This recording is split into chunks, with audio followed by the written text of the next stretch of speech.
தலைவணங்கி ஜெபம் செய்கிறோம். பரலோக பிதாவே, இந்த மாலை வேளையை உம்முடைய கருத்தில் ஒப்படைக்கிறோம். உம்முடைய ஏற்ற விதத்தில் உம்மை உயர்த்தவும், உம்மை புகழவும், உம்மை பாடவும், நன்றி செலுத்தவும் கொடுத்த இந்த நாளுக்கு நன்றி. முதல் தொடங்கி கடைசி வரைக்கும் உம்முடைய சமூகம் ஆட்கொள்ள ஜெபம் செய்கிறோம். இயேசு நாமத்தில் பிதாவே, ஆமென்.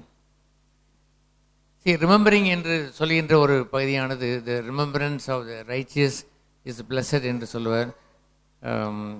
நீதிமானுடைய அந்த நினைவு இஸ் ஆசீர்வாதமானது. ரிமெம்பரன்ஸ், அதை ரிமெம்பரன்ஸ் பண்ணுவது நல்லது. பவுல் சொல்லுவார், உங்களை நான் நினைக்கும் போதெல்லாம் whenever I remember you, I pray for you, உங்களுக்காக ஜெபம் செய்வதும் and praise God for you, உங்களுக்கு ஆண்டவரை நன்றி செலுத்துவதும் உண்டு என்று சொல்வார். not like very often என்று அது இல்லை. when we remember என்று சொல்கின்ற occasions என்று வரும்பொழுது, இது something wedding day or some really laboring hard for the Lord's work, கர்த்தருடைய ஊழியத்துக்காக கஷ்டப்பாடு உழைக்கிறவர்கள், very sincere in the church, அது போன்றவர்களை நல்ல நல்ல குட் ரிமெம்பரன்ஸ் உடையதை வைத்து பேசுவது ஒன்றும் தவறில்லை. பால் தன்னை பற்றி சொல்வார், when you remember me என்று சொல்வார். நீங்கள் என்னை நினைவு கூறும் பொழுது, இதெல்லாம் நினைவு கூறு என்று சொல்வது திடீரென்று நினைவு கூறு என்பது என்ற அர்த்தம் அல்ல. சம் அக்கேஷன்ஸ், அந்தந்த சில நிகழ்ச்சிகளை வைத்து நினைவு கூறுவது தான். அதுபோன்று இது ஒரு நிகழ்ச்சிகளை, if a man is a man, we don't need to remember. If man is a man of God, தேவ மனுஷனாக இருந்தால், some benefit, some blessing that we can share together, அதை ஷேர் பண்ணி கொள்வதில் தவறில்லை. ஏனென்றால் சகோதரர்கள் ஒருமித்து வசனம் செய்வது எத்தனையோ நன்மையும், ஏன் இட்ஸ் ஜாய், அது ஒரு மகிழ்ச்சியாக இருக்க வேண்டும். அது ஆரோன் தலையிலே விழுந்த தைலத்தை போல் இருக்க வேண்டும். when somebody is remembered, we should rejoice with them. அதை மகிழ்ச்சியோடு அதை ரிமெம்பரன்ஸுக்கு வைத்திருந்திருக்க வேண்டும். we must learn that habit, அந்த ஹேபிட்டை பழக வேண்டும். அப்பொழுதுதான் when the church ஒரு ஆண்டோடைய வருகையை தாமதிக்கும் பொழுது, when it's growing more, the generation will follow that footsteps. இந்த ரிமெம்பரன்ஸை மனதில் வைத்து சந்ததியை அதே அடிச்சுவடியில் நடந்து வர முடியும். This is my wife and she is my best co-worker of the Lord. She is very lovable and sacrificial. She only brought 3 pearls. 3 முத்துக்களை பெற்றவர்கள்.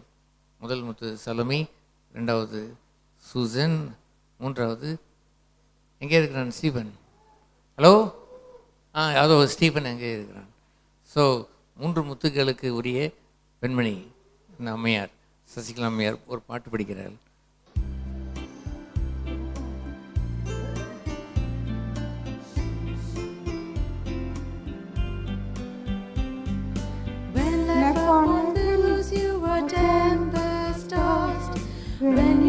Discouraged, thinking all is lost. Count your many blessings, name them one by one, and it will surprise you what the Lord has done. Count your blessings, name them one by one. Count your blessings, see what God has done. Count your blessings, name them one by one, and it will surprise you what the Lord has done. Are you ever burdened with a load of care?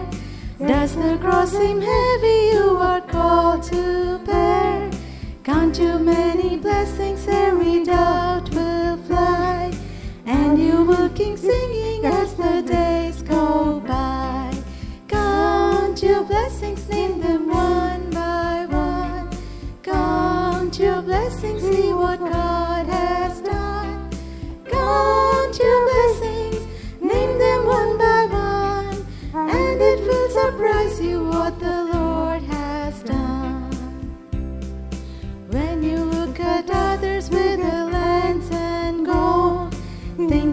Christ has promised you His wealth untold.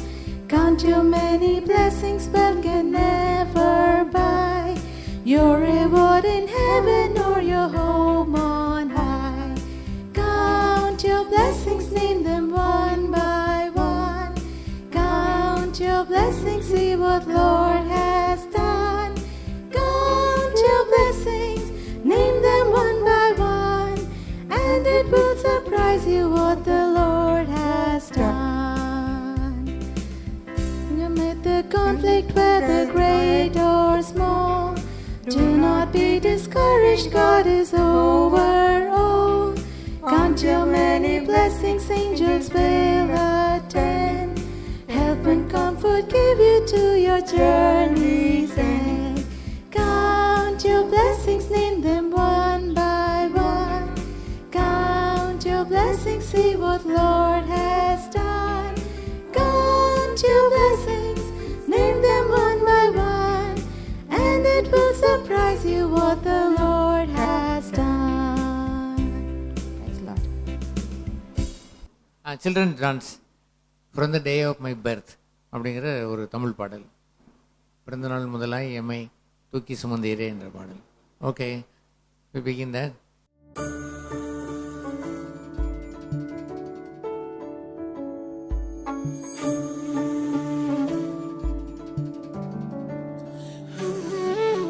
பிறந்த நாள் முதலாய் தோளில் சுமந்தீரே, தகப்பனிலும் மேலாய் தனிப்பாசம் வைத்தீரே.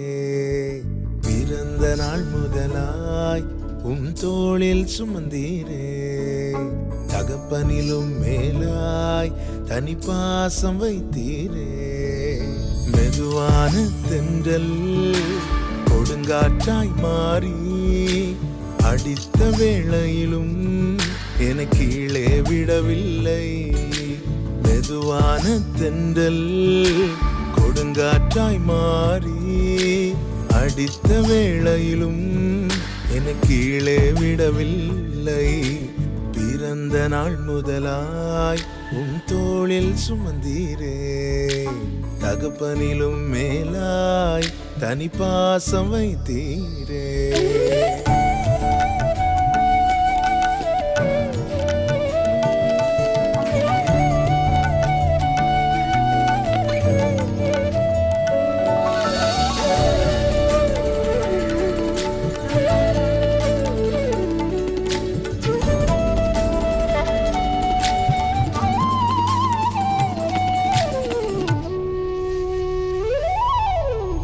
தீங்கு நாளிலே கூடார மறைவிலே ஒளித்து வைத்தீரே வேளைக்காகவே.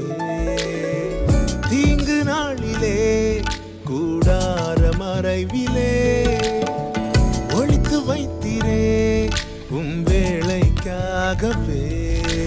கண்மலை மேல் என்னை உயர்த்தி வைத்தீரே,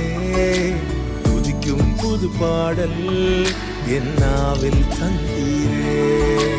கண்மலை மேல் என்னை உயர்த்தி வைத்தீரே, துதிக்கும் புது பாடல் என்னாவில் தந்தீரே. பிறந்த நாள் முதலாய் தோளில் சுமந்தீரே, தகப்பனிலும் மேலாய் தனிப்பாசம் வைத்தீரே.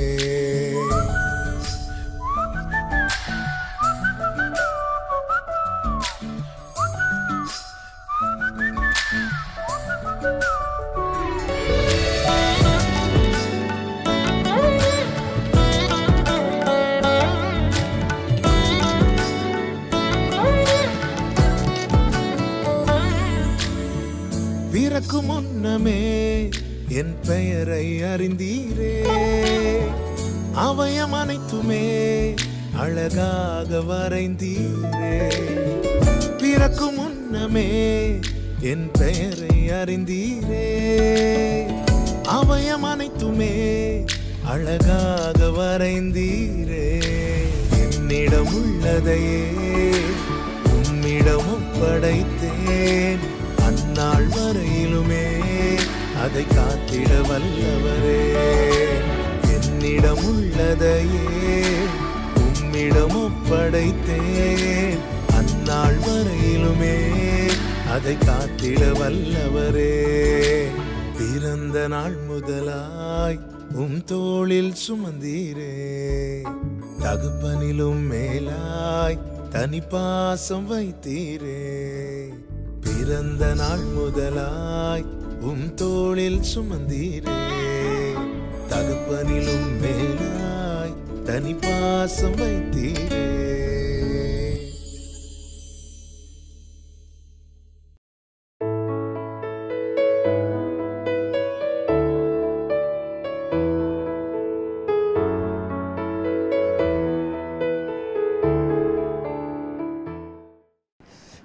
ஆரம்பிப்போமா? உங்களுக்கு கதை சொல்கிற ஆரம்பிக்கலாமா?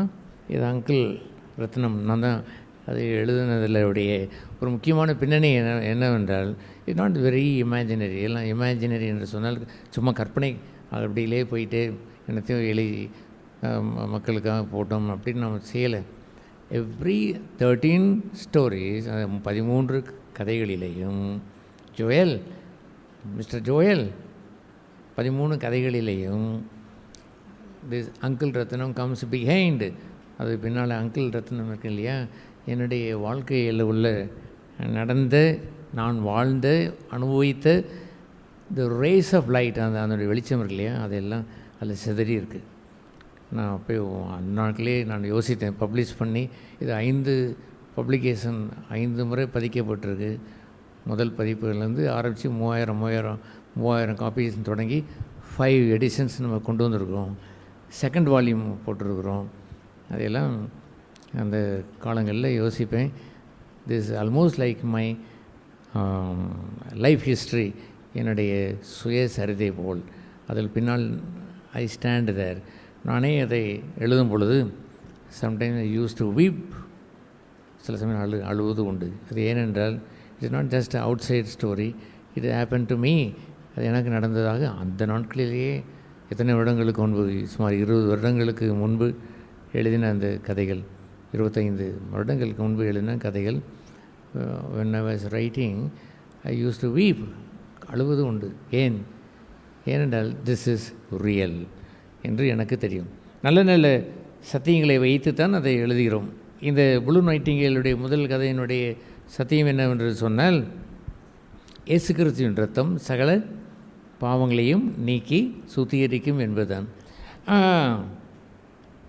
இது தெரியுமா? இது பேர் தான் ப்ளூ நைட்டிங்கேல். இது ஓகே. ஒரு ஊரில் பாரசீக நாடுன்னு அதில் எழுதியிருப்போம். ஒரு பாரசீக நாட்டில் ஒரு பேர்டு ஒன்று இருந்தது. அது வால் எப்படி இருக்கும்? நீளமாக இருக்கும். தலையை பார்த்தா சின்ன குருவி மாதிரி இருக்கும்.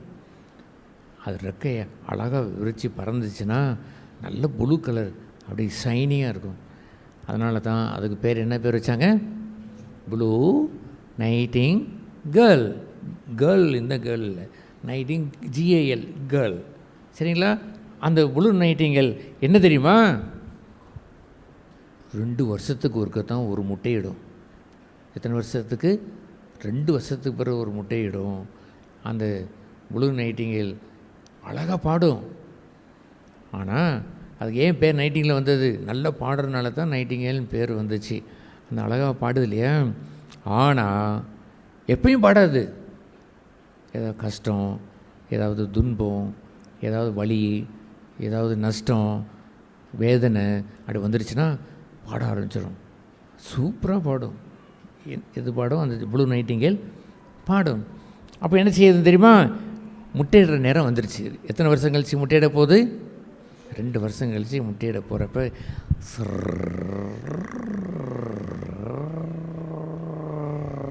பறந்து தேடிக்கிட்டே இருக்குது. எங்கடா சேஃபாக முட்டையிடுவோம் அப்படின்னு தேடுறப்ப ஒரு பெரிய ஒரு ஓக் ட்ரீ இருந்தது. உயரமாக, யாரும் தொடக்கூடாது இல்லை, முட்டையை எடுத்துடக்கூடாது இல்லை. அந்த ஓக் ட்ரீ பக்கத்தில் பார்த்தா உயரமாக இருக்குது. நல்ல அந்த ஓக் ட்ரீ அந்த இலையெல்லாம் இப்படி சலசலன்னு அப்படி இருக்குது. ஆஹா, இந்த ஓக் ட்ரீயில் வந்து நினச்சிவோம் உட்காந்து முட்டையிடுவோன்னு சொல்லி மெல்ல அங்கே வந்து தலையில் அந்த ஓக்ட்ரியில் போய் உட்காந்து நல்லா சுற்றி பார்த்துச்சு. அடடே, இது ராஜ அரண்மனையில், அது அரசர் வாழ்கிற ஒரு அரண்மனையில் தான் அந்த ஓக்ட்ரி இருக்குது. அட பரவாயில்லையே, நல்ல இடம். சுற்றி பார்த்தா வீரர்கள்லாம் இருக்கிறாங்க, சோல்ஜர்ஸ்.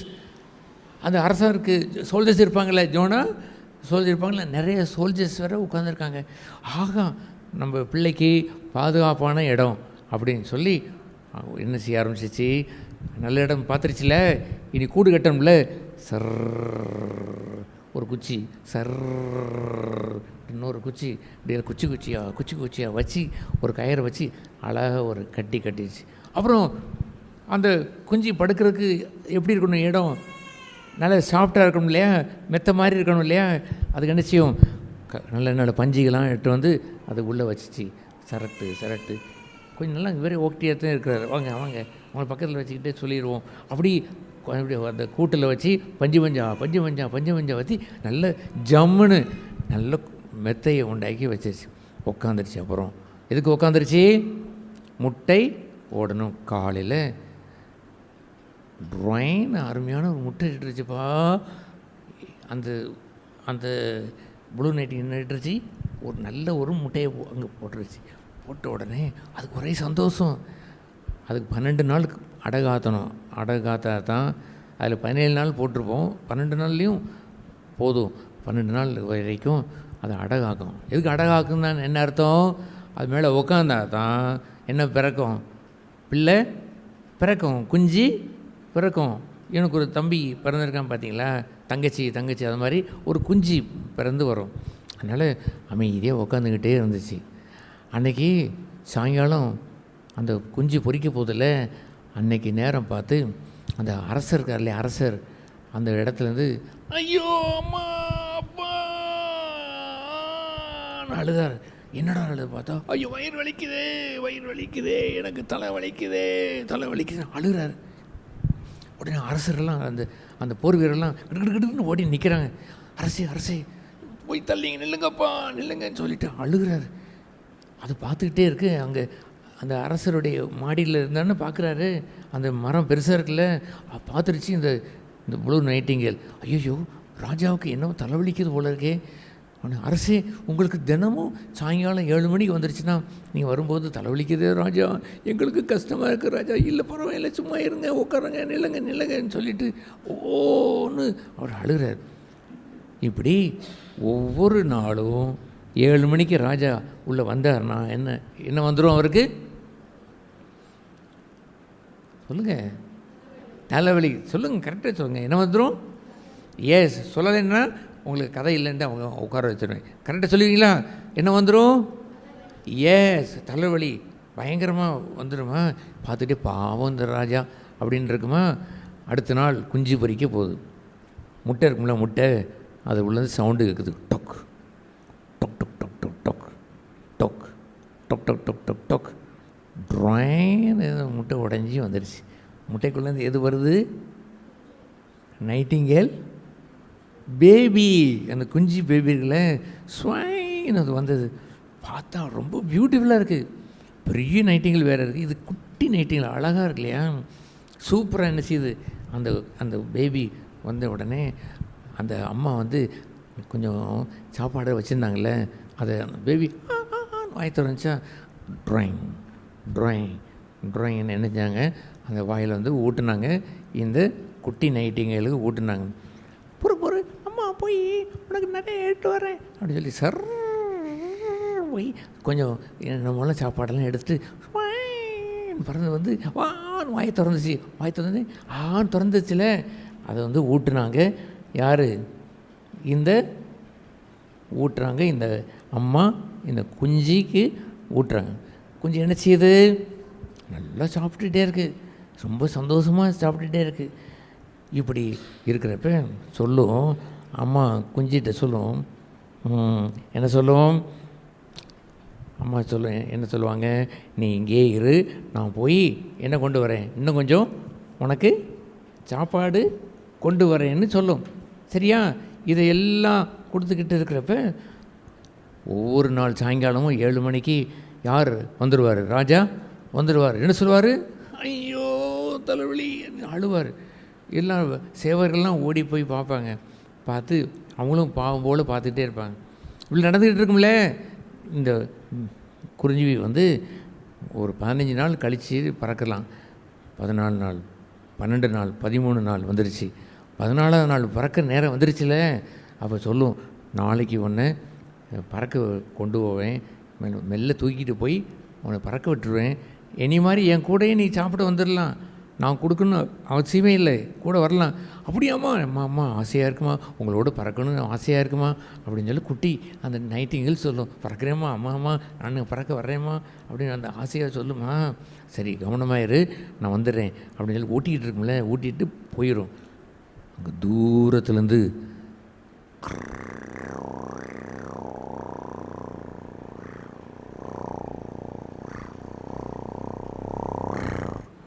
ஒரு என்ன நிற்குது பார்த்தியா?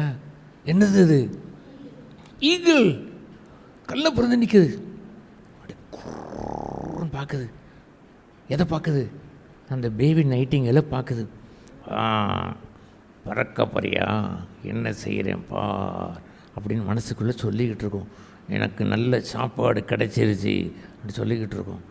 அந்த நாளை காலையில் நான் இன்றைக்கி வந்துடுவேன், சாயங்காலம் உன்னை பறக்க கூட்டு போகிறேன் அப்படி சொல்லிட்டு தானே போகுது. அதுக்குள்ளே அந்த அந்த இது இருக்கு இல்லையா, அந்த கள்ளப்பிராந்து அந்த அம்மா போன உடனே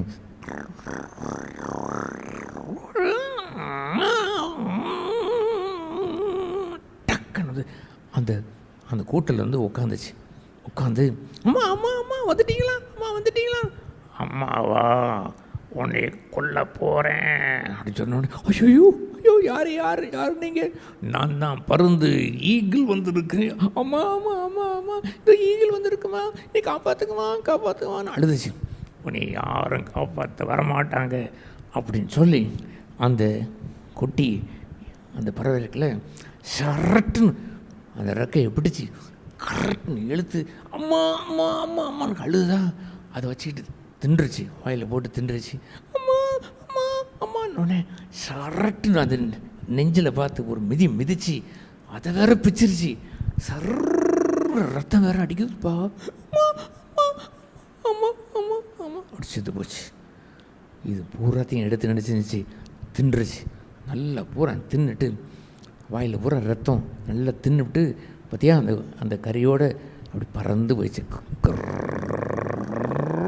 பறந்து ஓடிடுச்சு. அப்புறம் யார் வர்றாங்க? அம்மா நைட்டிங்கேல் வர்றாங்க. ஆஹா நம்ம பிள்ளை காத்துக்கிட்டே இருக்கோம், அந்த கூட்டு போய் பறக்க வைக்கணும் அப்படி சொல்லி வாயில் இறையெல்லாம் எடுத்துக்கிட்டு சாப்பாடு கொடுக்கும் இல்லையா, அதை எடுத்துக்கிட்டு எங்கே வர்றாங்க? கூட்டுக்கு வர்றாங்க. வந்து பார்த்தா ஐயோ பிள்ளைய பிச்சு பிச்சு பிச்சு பிச்சு பிச்சு பிச்சு பருந்து சாப்பிட்ருக்கு. ஐயோ என்னுடைய பிள்ளை யாரோ கொண்டுட்டாங்களே அப்படின்னு ஓன்னு அழுதுட்டு பார்க்குது, ரத்தமாக கொட்டி கிடக்கு. அங்கே பார்க்குது அது ரெக்கையெல்லாம் பிச்சு கிடக்குது. அங்கே கீழே இறங்கி பார்க்குது, அங்கே கீழே ரத்தமாக கொட்டி கிடக்கு. அப்படியே அழுது அந்த ரெக்கை இருக்கு இல்லையா, ரெக்கை வச்சு டப டப டபட்டன்னு மார்பிளை அடிச்சுக்கிட்டு ஓன்னு அழுகுது. அந்த நைட்டிங்கேல் கண்ணீர் வடிக்கிறது பார்த்தீங்களா, தெரியுதா? கண்ணீரை வடித்து அழுதுகிட்டு இருக்கும். அந்த நேரத்தில் நான் முதல்ல சொன்னேன் இல்லையா, என்ன சொன்னேன் உங்களுக்கு? அந்த கஷ்டம் வர்றப்ப, வேதனை வர்றப்ப, அதுக்கு வலி வர்றப்ப, துன்பம் வர்றப்ப அப்படி அழுதுகிட்டு பயங்கரமாக அழுதுட்டு இருக்கிறப்ப என்ன வருது? கஷ்டத்தில் பாட்டு வரும் இல்லையா, அபூர்வமான பாட்டு.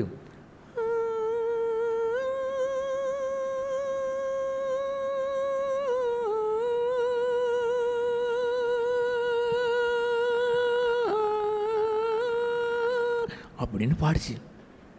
அந்த நேரத்தில் யார் வந்திருக்கா? ராஜா வந்திருக்கார். அவர் என்ன வந்திருக்கு? தலைவலி. ஐயோ தலைவலி தலைவலின்னு இருக்கப்ப இந்த பாட்டு சத்தம் இருக்குல்ல, உஷ்ன்னு போய் அந்த ராஜா தலையில் இருக்க அந்த அந்த வலியெல்லாம் சரட்டுன்னு எடுத்துரும். இன்னொருக்கா அந்த பாட்டு படிக்கிறப்ப சர்ன்னு போய் ராஜா தலைவலியை புறம்பு சரட்டும் எடுத்துகிட்டு வந்துடும். ராஜாவுக்கு ஒரே சந்தோஷம். தலைவலிலாம் என்ன செஞ்சிச்சு? போயிருச்சு. அப்படி திட்டு கீழே இறங்குவார். கீழே இறங்கி யாருங்க பாண்டது, நல்லா பாடினது யார் யார் யார் அவருக்கு தெரியவே இல்லை. போர் வீரர்களே, எங்கே யார் பாண்டது? அரசே, அந்த மரத்துலேருந்து ஒரு நைட்டிங்கல் பேர்டு அதுதான் படிக்குது பாருங்க அரசே. நைட்டிங்கல் பேர்டா? அப்படி ஓடி போய் நின்று, ப்ளூ நைட்டிங்கல் பேர்டு கீழே இறங்கி வா அப்படி சொன்ன உடனே அது கீழே இறங்கி வரும். நான் தான் அரசே பாடினேன். ஆகா, நல்ல பாட்டு. நீ பாடின உடனே என் தலையில் என்ன உண்டாயிடுச்சு, வழியெல்லாம் போயிடுச்சு. உனக்கு நன்றி சொல்லணும். தேங்க்யூ தேங்க்யூ தேங்க்யூ தேங்க்யூ அப்படின்னு அவர் சொல்லுவார். இல்லை ராஜா, என்னுடைய பிள்ளை இறந்து போச்சு, அதனால தான் அந்த பாட்டு பாடினேன். எப்படியோ? அப்படியா? எப்போ இறந்துச்சு? நேற்று நைட்டே இறந்துருச்சு. இல்லை இல்லை ராஜா, நைட்டு சாயங்காலம் வந்து பார்த்தேன், பிச்சு பிச்சு போட்டு இறந்துருச்சு ராஜா, அதனால தான் எனக்கு பாட்டு வந்துச்சு, பாடினேன். அப்படியா? Sorry Nightingale. சரி நைட்டிங்கேல், இப்போ ஒன்று செய்ய, நாளைக்கும் சாயங்காலம் எனக்கு 7 மணிக்கு ஒரு பாட்டு பாடுவியா? ஐயோ முடியாது ராஜா, முடியாது. என்ன முடியாதா? எனக்கு துன்பம், கஷ்டம், வேதனை அவனை வரும்பொழுது தான் இந்த மாதிரிலாம் அபூர்வமான பாட்டு வரும். மற்ற நாட்களில் பாட்டு வராது ராஜா. வராதா? ராஜா சொல்கிறேன், வராது நான் சொல்கிறேன். கண்டிப்பாக படிக்கணும். உன் பாட்டு எவ்வளவு தலைவலியெல்லாம் போச்சு தெரியுமா? நாளைக்கு படிக்கணும். இல்லை ராஜா, என்னால் முடியாது ராஜா, முடியாது ராஜா அப்படின்னு சொல்கிற நேரத்தில் ராஜா சொல்கிறாரு. அந்த ராஜா அங்கே நின்று அதை பார்க்குறார். இந்த பார், நீ பாடி தான் ஆகணும். இது ராஜ கட்டளை. யார் கட்டளை? அரச கட்டளை, ராஜ கட்டளை. கண்டிப்பாக நாளைக்கு 7 மணிக்கு என்ன செய்யணும்? பாடணும் அப்படி சொல்லி ஆர்டர் போட்டுட்டு போயிட்டார். இது அரச கட்டளை, பாடித்தான் ஆக வேண்டும் அப்படி கட்டளை போட்டுட்டு போயிடுவார். ஐயோ, அரசர் கட்டளை போட்டாரே அப்படின்னு நினச்சிக்கிட்டு அது ரொம்ப வருத்தத்தோடு இருக்கும். வருத்தத்தோடு இருந்து அப்படியே சுற்றி சுற்றி சுற்றி சுற்றி சுற்றி பறந்து பார்க்கும். அங்கே ஒரு ரோஜாம் ஒரு பூ இருக்கும், அதில் பெரிய பெரிய முள்ளுலாம் இருக்கும். அதையெல்லாம் பார்த்துக்கிட்டே வரும். பார்த்து முடிச்சுட்டு சரி அப்படி மனசில் ஒரு தீர்மானம் எடுத்துகிட்டு, அந்த ரெக்கையெல்லாம் இருக்கும்ல, ரெக்கை, அந்த ரத்தம்லாம் இருக்கும்ல, என்ன இருக்கும் ஜோயல்? அந்த ரத்தம்லாம் இருக்கும் இல்லையா, இது என்ன இருக்கும்? என் கையில் கொடுங்க, இது இங்கே வச்சுருப்போம், அப்புறம் பார்த்துக்குருவோம். அந்த ரத்தம்லாம் எடுத்து அந்த ஒரு இறக்கையெல்லாம் எடுத்து ஒரு குழியில் போட்டுட்டு அப்படி ரொம்ப சோர்வாக படுத்துக்கிறோம். மேலே படுத்து அப்படியே தூங்கிடும். தூங்கிட்டு காலையில் விடிஞ்ச உடனே திருப்பி கீழே பறந்து பார்க்கும். அந்த ரோஜா செடியெல்லாம் பார்த்துரும். சரி கொஞ்சம் சாப்பிட்டு வந்துடுவோம் அப்படின்னு சொல்லி அந்த அந்த இறையை எடுக்கிறதுக்காண்டி போய் சாப்பிட போயிடும். சரிங்களா? அப்போ என்ன நடக்கும்? அந்த எல்லாம் சாப்பிட்டு முடிச்சுட்டு சாயங்காலம் ஆயிரும். 5 மணிக்கெலாம் வந்துடும் வீட்டுக்கு. எத்தனை மணிக்கு வந்துடும்? கரெக்டாக 5 மணிக்கெலாம் வந்துடும். 5 மணிக்கெலாம் அங்கே வந்து யோசிச்சுக்கிட்டே இருக்கும், என்ன செய்கிறது அப்படின்னு யோசிச்சுக்கிட்டே இருந்து 6 மணி ஆயிரும். எத்தனை மணிக்கு ஒரு பாட்டு கேட்டிருக்காரு? எத்தனை மணிக்கு கேட்டிருக்காரு? 7 மணிக்கு. என்ன பண்ணிச்சு தெரியுமா?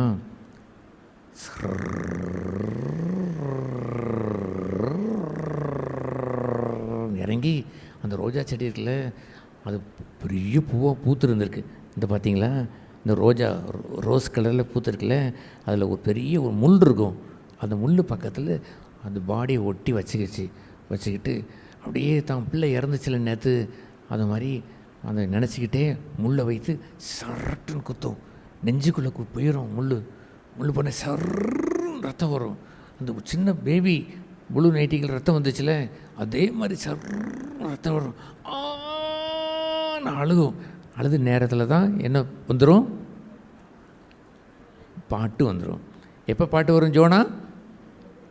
கஷ்டம், துன்பம், கண்ணீர் இது வர்ற நேரத்தில் தான் பாட்டு வந்துடும்.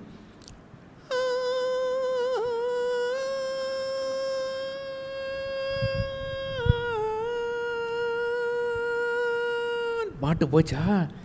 ராஜா உட்காந்துருக்காரு. எப்படி உட்காந்துருக்காராங்க? ஐயோ தலைவலிக்குதே, தலைவலி நிற்கிறாரா? அந்த பாட்டு போன உடனே அந்த தலைவலியை பூரா எடுத்துரும். அந்த தலைவலியை பூரா எடுத்துரும். ராஜாவுக்கு ஒரே சந்தோஷம். அந்த பாட்டை கேட்க அடே நல்ல எப்படி பாட்டு, அந்த தலைவலிலாம் போயிடுச்சே அப்படின்னு நினச்சிட்டு இருக்கிற நேரத்தில் திடீர்னு பாட்டு என்ன ஆச்சு,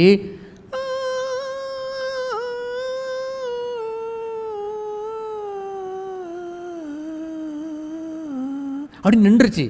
என்னடாது பாட்டு நின்றுச்சுன்னு கிடுகிடு கிடுகிடு கிடுகிடு கிடுகிடுன்னு இறங்கி வருவார். அரண்மனையை விட்டு இறங்கி, பாட்டு ஏன் நின்றுச்சு, பாட்டு ஏன் நின்றுச்சு அப்படின்னு நின்று கூப்பிட்டு, ப்ளூ நைட்டிங்கேல் எங்கே இருக்க எங்கே இருக்கன்னு வந்து தேடி வருவார். பார்த்தா அந்த ப்ளூ நைட்டிங்கேல் அந்த முள் குத்தி செத்து போய் கிடக்கு. அந்த முள்ளிலேயே தொங்கிக்கிட்டு கிடக்கும். ஐயோ ப்ளூ நைட்டிங்கேல் செத்து போயிட்டியா, ஐயோ எனக்கு தலைவலியெல்லாம் சோகமாக்கிட்டு நீ இறந்து போயிட்டியா, உயிரையே கொடுத்து பாட்டு படிச்சுட்டு இறந்து போயிட்டியா அப்படின்னு அழுவார்.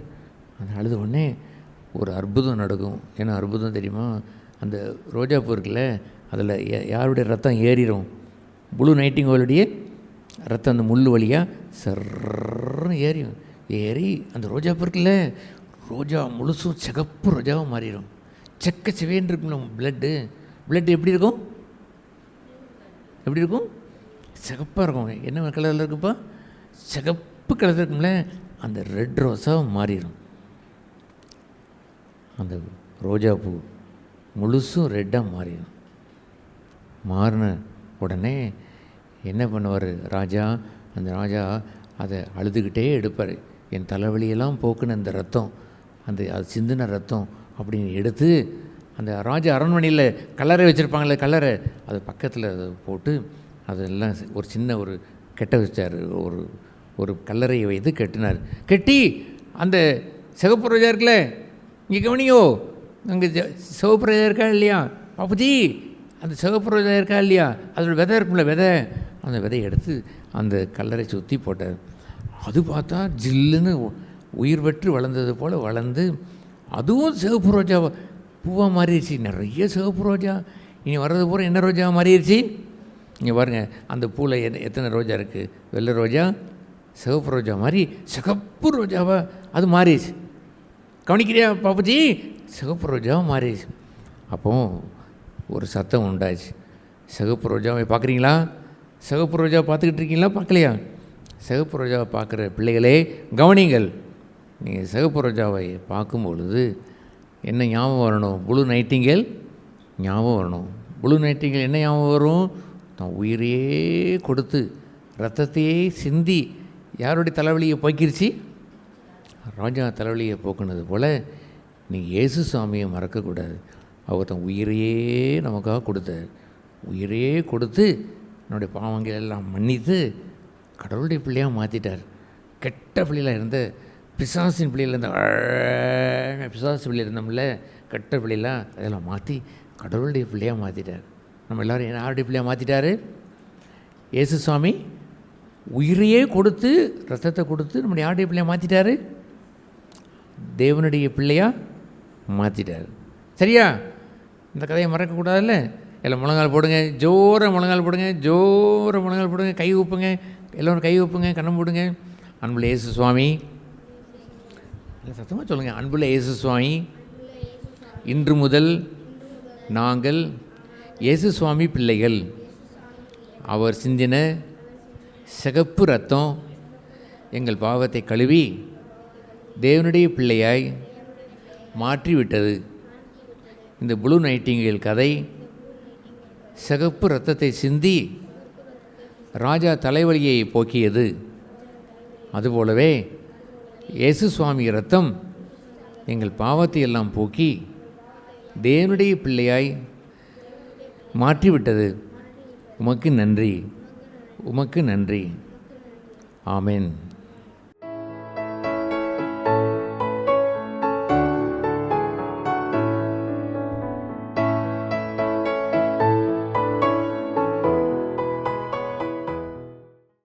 இந்த கடந்த வருடங்களிலே நாம் கடந்து சென்ற அந்த புயல், கிட்டத்தட்ட எல்லோருமே அதில் எல்லோருமே இருந்தார்கள். சிஸ்டர் பிரேமா சிஸ்டர் இருந்தார்கள், ஜெயராணி சிஸ்டர் இருந்தார்கள், எல்லோருமே பஞ்சவர்ண சிஸ்டர் இருந்தார்கள். எல்லா சகோதரர்களும் எல்லா சகோதரி எல்லோருமே அதில் நின்றவர்கள் தான். ஒருவராவது இல்லை என்று சொல்வதற்கு இல்லை. இதில் ஒரு சிலர் மாத்திரம் நம்முடைய சாட்சியை நாம் சபையிலே நிலைத்து நிற்கிற சபையிலே இருந்து நாம் பெற்ற சாட்சிகளை சுருக்கமாய் நீங்கள் உங்கள் பகுதியிலிருந்து எதை உணர்ந்தீர்களோ அந்த உணர்ந்தவைகளை மாத்திரம் பேசலாம். தேங்க்யூ. Praise Lord. கர்த்தர் இந்த சபையில் என்னையும் என் குடும்பத்தையும் இது வரைக்கும் வச்சு பாதுகாத்துட்டு வர்றதுக்காக நான் கர்த்தருக்கு நன்றி உள்ளவனாக இருக்கேன். அதாவது நான் இன்றைக்கி காலையில் எந்திரிக்கும் போது எனக்கு ஒரு சின்ன தாட் வந்தது. அது என்ன அப்படின்னு சொன்னால், நம்ம பிரதருக்கு நான் தனிப்பட்ட முறையில் ஒரு லெட்ரு எழுதணும் அப்படின்னு சொல்லி தோணுச்சு. நான் பொதுவாக லெட்ரு எழுதி பழக்கம்லாம் இல்லை, ரொம்ப சின்ன வயசில் எழுதியிருக்கேன். அப்புறம் இப்போ இன்றைக்கி காலையில் அதுவாக தோணுச்சு. அப்படி தோணும்போது என்னென்ன எழுதணும் அப்படின்றது நிறைய மனசில் ஓடிச்சு. அதில் 1-2 மட்டும் இப்போது இங்கே ஷேர் பண்ணணும்னு நான் நினைக்கிறேன். நான் வந்துட்டு ஆக்சுவலாக இங்கே இந்த சபையில் இருக்கும்போது உங்கள் பார்வையில் நான் எப்படி தெரிஞ்சிருக்கேன்றதெல்லாம் எனக்கு தெரியாது. அவ்வளோ பெர்ஃபெக்டான ஆள்லாம் நான் கிடையாது. என்னோடய வாழ்க்கையோட ஆரம்பமும் சரி, எனக்கு ஒரு நல்ல தகப்பன் இருந்தார், மாம்சத்துக்குரிய தகப்பன் ஒருத்தர். எங்கள் அப்பா பேர் பாண்டித்துரை. அவர் வேதத்தை எடுக்காதவர், தேவனை கிறிஸ்துவ அறியாதவர். அவருக்கு தெரிஞ்ச அளவுக்கு என்னை பெர்ஃபெக்டாக தான் வளர்த்தார். நல்ல தகப்பன் தான். அப்படி வளர்ந்த ஒரு ஆள் நான். ஆனால் 100% ஃபெயிலியர். ஒரு சராசரியான ஒரு மனுஷனாக தேர்ந்தெடுக்க முடியாத ஒரு ஆளாக தான் நான் இருந்தேன். அதாவது பிரபலமாக பேசுகிற எந்த கெட்ட பழக்கமும் எனக்கு கிடையாது. தண்ணி தம்மு வேறு மாதிரி அந்த மாதிரிலாம் எனக்கு எதுவும் கிடையாது. ஆனால் இருதயத்துக்குள்ளே ஒரு பொறுப்பற்ற ஒரு மனிதன். 100% ஒரு பொறுப்பு கூட எனக்கு இருந்ததில்லை. ஈவன் இப்போ ஒரு 4 வருஷத்துக்கு முன்னாடி கேட்டிங்கன்னா கூட நான் வீட்டை கவனித்ததெல்லாம் கிடையாது. வீட்டோட தேவையில் சந்தித்த ஆள்லாம் நான் கிடையாது. அப்படிப்பட்ட ஒரு ஆள் வந்துட்டு இன்றைக்கி கம்ப்ளீட்டாக இன்றைக்கி என்னை பார்க்குறது, எங்கள் வீட்டில் என் மேலே வைக்கிற நம்பிக்கை, இதெல்லாம் நான் யோசிக்கும்போது கேட்கும்போது கொஞ்சம் ஈஸியான ஒரு விஷயமா இருக்கும். பொறுப்பில்லாத ஒரு ஆள் பொறுப்பாக மாறி இருக்காருன்றது வந்துட்டு கேட்கும்போது ஒரு ஈஸியான ஒரு விஷயமா இருக்கும். பட் ஆனால் அதுக்கு கர்த்தர் என் கூட செயல்பட்ட விதங்கள் வந்துட்டு அநேகம். அதில் முக்கியமான விஷயம் வந்துட்டு பிரதரை, நம்மளுடைய ஊழியக்காரரை வந்துட்டு எனக்கு வந்துட்டு ஒரு ஆவிக்குரிய தகப்பனாக கொடுத்தது தான். அவர் அதில் ரொம்ப பெரிய ஒரு ரோல் வந்து ப்ளே பண்ணியிருக்கார். இந்த ஆவிக்குரிய தகப்பன்னு சொல்லும்போது அது என்னென்னா, பவுலர் இடத்துல சொல்லுவார், உங்களுக்கு அநேக உபாத்திகள் உண்டு. உபாத்திகள்னால் வந்துட்டு இன்ஸ்ட்ரக்ஷன்ஸ் மட்டும் கொடுத்துட்டே இருக்கவங்க, இது இப்படி செய்கிறது சரியில்லை, இப்படி செய்கிறது தப்பு அப்படின்னு சொல்லி. ஆனால் அவங்களுக்கு தகப்பன்மார்கள் யாருமே இல்லையே அப்படின்னு கேட்பார். இந்த தகப்பன்மாருன்றது யார் அப்படின்னா, பக்கத்தில் உட்காந்து நான் யாருன்னு அவருக்கு தெரியும், என்னுடைய சூழ்நிலைகள் என்னன்றது அவருக்கு தெரியும். இது எல்லாத்தையும் பக்கத்தில் இருக்க ஒரு மனுஷனால் மட்டும்தான் பார்க்க முடியும். அப்படி ஒரு இடத்துக்கு வந்ததுக்கு அப்புறமேட்டு ஒரு அறிவுரை சொல்கிறதுன்றது அநேக நேரங்கள் பிரதர் என்னை ஹேண்டில் பண்ண விஷயங்களெல்லாம் நான் இப்போ உட்காந்து யோசிச்சிருக்கும்போது, பிரதர் இதை வந்துட்டு இப்போ இல்லை ஒரு 2-3 வருஷத்துக்கு முன்னாடிலாம் வந்துட்டு அநேக கடன்காரங்கள், நான் அவங்களுக்கு கடன் தரணும், அவங்க வந்துட்டு பிரதருக்கு கால் பண்ணுவாங்க. பிரதருக்கு கால் பண்ணும்போது வந்துட்டு அது என் காதுக்கு பிரதர் சொல்கிறது 1 வாரம் 10 நாள், சம்டைம்ஸ் ஒரு 15 நாள் கழித்து என் காதில் வந்து சொல்லுவாங்க. ஒருவேளை அந்த டயத்தில் இம்மிடியட்டாக பிரதர் என்கிட்ட கூப்பிட்டோ ஏதோ ஒன்று விசாரிச்சிருந்தாலும் அது நான் அன்றைக்கி இருந்த நிலைமைக்கு நான் எப்படி ரியாக்ட் பண்ணியிருப்பேன்றது தெரியாது. அதெல்லாம் ஞானமாக என்னை ஜெயிக்கணும், கர்த்தருக்குள்ளே என்னை வளர்க்கணுன்றது மட்டும்தான் அவங்களுடைய காரியமாக இருந்ததே தவிர, அதை அவர் அதிகாரமாக எந்த இடத்துலையும் நான் வந்துட்டு ஊழியக்காரன், நான் மூப்பன் அப்படின்ற அந்த அதிகாரத்தை அவர் எங்கேயுமே பயன்படுத்தி இது வரைக்கும் நான் பார்க்கல. இன்றைக்கி வரைக்குமே கூட என்கிட்ட ஏதாவது ஒரு வேலை சொல்கிறதுனா கூட அது வந்துட்டு அப்படி ஒரு ரெக்வஸ்ட்டாக என்கிட்ட வர்றதை வேறு யார்கிட்டருந்துமே நான் பார்த்ததே கிடையாது. என் பசங்க கூட எனக்கு இதை செஞ்சு கொடுங்கன்னு கேட்கும்போது வந்துட்டு அதில் ஒரு சின்ன அதிகார துணி இருக்கும். ஆனால் பிரதர் என்கிட்ட கேட்கும்போது வந்துட்டு இதை செய்ய முடியுமா அப்படின்ற ஒரு அந்த ஆப்ஷன் வந்துட்டு அது கூட ஒட்டியே வரும். அவங்களுக்கு 100% ரைட்ஸ் இருக்குது. உண்மையிலே இந்த உலகத்தில் மாம்சீகத்தில் இருக்கவங்க யாராவது ஒரு ஆள் என் மேலே அதிகாரத்தை செலுத்த முடியும்னா அது பிரதர்னால் மட்டும்தான். ஏன்னா அவர் என்னை ஹேண்டில் பண்ண விதங்கள் அநேக இடங்களை நான் பார்க்கும்போது எனக்கு நிறையவே வந்துட்டு கண்ணீர் தான் வந்தது மதிய வேலைகளில் நான் அதை பற்றி யோசிக்கும் போதெல்லாம். அதில் 1-2 முக்கியமான விஷயத்தை சொல்லணுன்னா, நான் தேவனவே சார்ந்து இருக்க ஒரு விஷயம். நான் இப்போ இவ்வளோ நேரம் சொன்னதை வச்சு அப்போ பிரதர் சொல்கிறது மட்டும்தான் இவர் கேட்பாரோ அப்படின்ற இடத்துலலாம் நிறைய பேர் தள்ளுவாங்க. ஆனால் அவர் பிரதர் என்கிட்ட செஞ்ச ஒரு மிகப்பெரிய விஷயம் வந்துட்டு எல்லா நேரங்கள்லையுமே தேவனை சார்ந்திருக்கிற ஒரு பழக்கத்தை எனக்கு பழக்கி கொடுத்தாங்க. நிறைய விஷயங்கள் நான் இப்போ ஷேர் பண்ணுறது டேரெக்டாக பிரதர் என் கூட உட்காந்து இதை இப்படி செய்யுங்கன்னு அவருக்கு எனக்கு இன்ஸ்ட்ரக்ஷன்லாம் கொடுத்ததில்ல. அவர் கூட நான் அப்படியே ஜேர்னி பண்ணும்போது அவரை பார்த்து நான் கற்றுக்கிட்ட விஷயங்கள் தான் அதில் நிறையவே இருந்தது. அதில் ஒன்று, எல்லா நேரங்கள்லேயும் கர்த்தரையே சார்ந்து இருக்குது. எல்லா நேரங்கள்லேயும் என்ன ஒரு துன்பம் வந்தாலும், முன்னாடிலாம் வந்துட்டு சாப்பாடு பிரியன் நான், ரொம்ப கஷ்டமாயிட்டா ஒரு 10 வருஷத்துக்கு முன்னாடி நான் படம் போய் பார்க்குற விஷயங்களுக்கு ஓடுவேன். இல்லை அப்படின்னா இப்போ ஈவன் சமீபமாக ஒரு 4-5 வருஷத்துக்கு முன்னாடி கூட சாப்பிட்றத நல்ல ஹோட்டலை தேடி ஓடுற ஒரு ஆளாக தான் இருந்தேன். ஆனால் இப்போ அப்படி இல்லை. கொஞ்சம் மனசில் ஏதோ ஒரு தீமையோ எதுவுமே வர வேண்டிய சூழ்நிலையிலோ மாறாமல் இருந்தால் கூட ஒரு பதட்டம் எனக்குள்ளே வந்துச்சுன்னா நான் உடனே கர்த்தரை தேடி போகிறதுக்கு அது பிரதர் தான் அந்த வழிவகையெல்லாம் எனக்கு சொல்லி சின்ன சின்ன இன்ஸ்ட்ரக்ஷன்ஸாக கொடுத்து அதில் இது பண்ணாங்க. அப்புறம் தேடுங்கள் கண்டடைவீர்கள்ன்ற ஒரு வார்த்தையை வெறும் வசனமாக தான் அது வரைக்கும் நான் தெரிஞ்சு வச்சுருந்தேன். பிரதர் அடிக்கடி அந்த விஷயத்த சொல்லுவாங்க. அவங்களுடைய வாழ்க்கையில் நடந்த விஷயத்தை எடுத்து வச்சு என்கிட்ட சொல்லுவாங்க. என்கிட்டேருந்து எந்த பொருளுமே தொலைஞ்சதில்லை பிரதர், எல்லாத்தையும் அதை கர்த்தர் தேட சொல்லுவார், அதை கண்டுபிடிப்பேன்னு. லாவிஷ் அப்படின்ற ஒரு வார்த்தை தெரியும். அதாவது பணம் இருக்குன்றதுனால எல்லாத்தையும் செலவு பண்ணிட்டு சுற்றுற ஒரு வாழ்க்கையில் தான் நான் இருந்தேன். இப்போ 2 நாளைக்கு முன்னாடி கூட ஒரு விஷயம், என்னோடய ரப்பர் ஸ்டாம்ப் ஒன்று தொலைஞ்சிருச்சு. வெறும் 150 ரூபா. அதை நான் இமீடியட்டாக வேணும்னா கூட பேங்க்கில் அர்ஜென்ட் பண்ணுறாங்க, எனக்கு சீல் வேணும் அப்படின்னு சொல்லி அர்ஜென்ட் பண்ணுறாங்க. வேணும்னா போயிருக்கலாம். ஆனால் பிரதர் சொன்ன ஒரு விஷயம் அன்றைக்கி ஞாபகம் வந்து, ஒரு நிமிஷம் கண்ண முடியும், ஆண்டவரே நான் இப்படி போக விடும்ல, உங்களுடைய வார்த்தை எனக்கு வேணும், நான் தேடுறேன், எனக்கு கிடைக்கிறதுக்கு உதவி செய்யுங்க அப்படின்னு சொல்லும்போது, ஏதோ ஒரு இடத்துல மூலையில் போட்டிருந்தது யாரோ ஒரு ஆள் எடுத்து வச்சுருந்து என் கைக்கு அது வந்துட்டு அதுவே ஒரு ரொம்ப பெரிய ஒரு விஷயமா இருந்தது. நான் ஏற்கனவே சொன்ன மாதிரி அவரோட வார்த்தை எப்பயுமே கிருபை பொருந்தினதாகவே இருந்ததை நான் பார்த்துருக்கேன். கிருபை பொருந்தின அதைத்தான் நான் என் மனைவிட்ட என்னால் இப்போ சமீப காலமாக இம்ப்ளிமெண்ட் பண்ணுறதுக்கு எனக்கு உதவியாக இருக்குது. கிருபை பொருந்தினதுன்னா நான் அதிகாரம் உடையவன், இதை நீ செய் அப்படின்னு சொல்கிறது வேறு, நீ தப்பு நான் சரி நீ இதை செய்யின்னு சொல்கிறது இடங்கள் வேறு. ஆனால் அந்த எய்த்தாப்பில் இருக்கவங்கள தப்பு செய்கிறவங்கள தூக்கி எடுக்கணும்னு நினைக்கிற ஒரு இடம்ன்றது வேறு. அதை நான் அநேக இடங்களில் பிரதர்கிட்ட நான் பார்த்துருக்கேன். நான் ஆரம்பத்தில் நான் சொன்ன மாதிரி உபாத்தியார்கள் எனக்கு நிறைய பேர் இருந்திருக்காங்க. இதுக்கு முன்னாடியும் கூட உபாத்தியர்கள் நிறைய பேர், அந்த குறிப்பிட்டு சொல்லணும்னா கூட உண்மையிலே நல்ல சத்தியங்கள் தான். அவங்க எனக்கு சொல்லிக் கொடுத்தது எல்லாமே வந்துட்டு நல்ல சத்தியங்கள் தான். அநேக புத்தகங்கள் நான் படிச்சிருக்கேன். ஆனால் லைவ்லியாக பக்கத்தில் உட்காந்து உண்மையிலே ஒரு சந்தோஷத்தை அனுபவிக்கிற ஒரு மனுஷனோட, தேவனுடைய எப்போதும் இருக்கிற ஒரு மனுஷனோட நான் இருக்கிறதுன்றது எனக்கு அவ்வளோ பெரிய ஆசீர்வாதத்தை கொண்டாந்தது. எஸ், இந்த தேவன் எனக்கு வேணுமேன்னு நான் அநேக நேரம் பண்ணியிருக்கேன். அது ஒரு தடவை நான் வேதத்தை தியானிச்சிட்டு இருக்கும்போது எப்பாப்ராத்தீத்து அப்படின்னு ஒரு சகோதரரை பற்றி படிச்சிருக்கேன். அவர் பவுல் வந்துட்டு அவரை பற்றி எழுதும்போது அவர் சொல்லுவார், மொத்த சபைக்கு இவர் எழுதுகிறாரு, நீங்கள் எல்லாரும் என்னை வச்சு என்னால் ஆசீர்வதிக்கப்பட்டிருக்கீங்க, நீங்கள் எனக்கு என்ன செய்யணுமோ அதை இந்த ஒரு மனுஷன் வந்து எனக்கு செஞ்சுக்கிட்டு இருக்கான் அப்படின்னு சொல்லுவார். அது உண்மைதான். அநேகருக்கு நான் கர்த்தர்ட்ட அன்றைக்கி ப்ரேயர் பண்ணும்போது சொன்னேன், நான் அப்படி இருக்க முயற்சி பண்ணியிருக்கேன். அப்படி இருக்கேன்லாம் நான் சொல்லலை, இருக்க முயற்சி பண்ணியிருக்கேன். என்ன ப்ரேயர் அப்படின்னா, ஆண்டவரே எனக்கு தெரியும், என் கண்ணு முன்னாடியே பார்த்துருக்கேன், நீர் எனக்கு கொடுத்துருக்க ஊழியக்காரரை வச்சு அநேகர் ஆசீர்வதிக்கப்பட்டிருக்காங்க, நிறைய பேர் ஆசீர்வதிக்கப்பட்டிருக்காங்க. அது அந்த கணத்தை செலுத்தாதனால இந்த ஒரு விஷயத்தை நான் பார்த்துருக்கேன். ஊழியக்காரருக்கு நம்ம கொடுக்க வேண்டிய கணத்தை செலுத்தாதனால ஆசீர்வாதத்தை இழந்து போனவங்க அநேகர் இருக்காங்க. தேவன் தான் முதல்ல, அதில் எந்த மாற்றமும் இல்லை. ஆனால் தேவன் கொடுத்த ஊழியக்காரர் அப்படின்ற ஒரு இடத்துக்கு நான் வரும்போது, நான் அங்கே அடங்கி இருக்கும்போது என் வாழ்க்கையில் அநேக ஆசீர்வாதத்தை அது கொண்டாந்து கொடுத்துருக்கு. ஒரு முறை கூட என் மனசுலையும் சரி, இருதயத்துலையும் சரி, வாயிலையும் சரி, தேவன் கொடுத்த ஊழியக்காரருக்கு எதிரான ஒரு வார்த்தையோ ஒரு சிந்தனையும் எனக்கு வந்ததில்லை. வீட்டுக்குள்ளே லேசாக வர ஆரம்பிக்கும் போதே அதை எதிர்த்து நின்றுருக்கேன். இப்போ இல்லை, ஆரம்ப நாட்களில் அது வந்துட்டு இன்றைக்கி நிறைய பாதுகாக்கப்பட்டிருக்கு. ஏன்னா எச்சரிப்பு நிறைய நான் வாங்கியிருக்கேன்.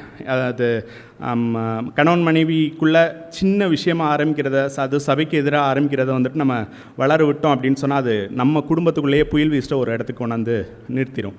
அது எங்கே ஆரம்ப இடத்துலையே அதை ஸ்டாப் பண்ணுறது ஒரு ஞானமுள்ள ஒரு செயல்னு எனக்கு தெரியும். அந்த கணம் தேவனோட ஊழியக்காரருக்கு கொடுக்குற கணம் நம்ம பிள்ளைகளை நம்ம மேலே கொடுக்க வேண்டிய கணத்தை கொண்டாந்து மீட்டு கொடுக்கும். நமக்கான கணத்தை சுற்றி இருக்கவங்க நம்ம கொடுக்க வேண்டிய கணத்தையும் மீட்டு எடுத்துகிட்டு வந்து கொடுக்கும். நிறைய விடுதலைகளை கொடுக்கும். அநேக நேரங்களில் இது உண்மைதான். அநேக நேரங்களில் எனக்கு சந்தேகமாக இருக்க நேரங்கள்லாம் பிரதர்கிட்ட நான் வந்து சில விஷயங்கள் ஆலோசனைகள் கேட்கும்போது என் மனசில் ஒன்று இருக்கும், பிரதர் அதுக்கு அகெயின்ஸ்டாக ஒரு விஷயத்த சொல்லும்போது நான் ஒரு ப்ரேயரோடு அந்த விஷயத்தை, ஆண்டவரே உங்களுக்கு தெரியும், என் இருதயமும் தெரியும், என்னோடய சூழ்நிலையிலும் தெரியும், இது தேவ ஊழியக்காரர்ந்து வர ஆலோசனைகள் வந்துட்டு கொஞ்சம் வித்தியாசமாக இருந்தாலும் உம்முடைய ஊழியக்காரர் அவருடைய வாயில் வார்த்தைகளை தேடுவாங்கன்னு வேதத்தில் சொல்லியிருக்கேன். நான் இதுக்கு கீழ்ப்படுகிறேன், எனக்கு உதவி செய்யுங்கன்னு சொல்லி கொஞ்சம் கஷ்டமாக இருந்தாலும் கஷ்டப்பட்டு அதுக்கு நான் ஆரம்ப நாட்களில் கீழ்ப்படியும் போது அது ஆசீர்வாதமாக எனக்கு மாறினதெல்லாம் நான் பார்த்துருக்கேன். இப்படி ஒரு சில நேரங்கள் இருந்திருக்கு. இன்னொரு சில நேரம் மொத்த உலகமும் எனக்கு அகென்ஸ்டாக நிற்கிற ஒரு சூழ்நிலையில் நான் ஒரு காரியம் செஞ்சுருப்பேன், அது மொத்த உலகமும் எனக்கு அகென்ஸ்டாக இருக்கும்.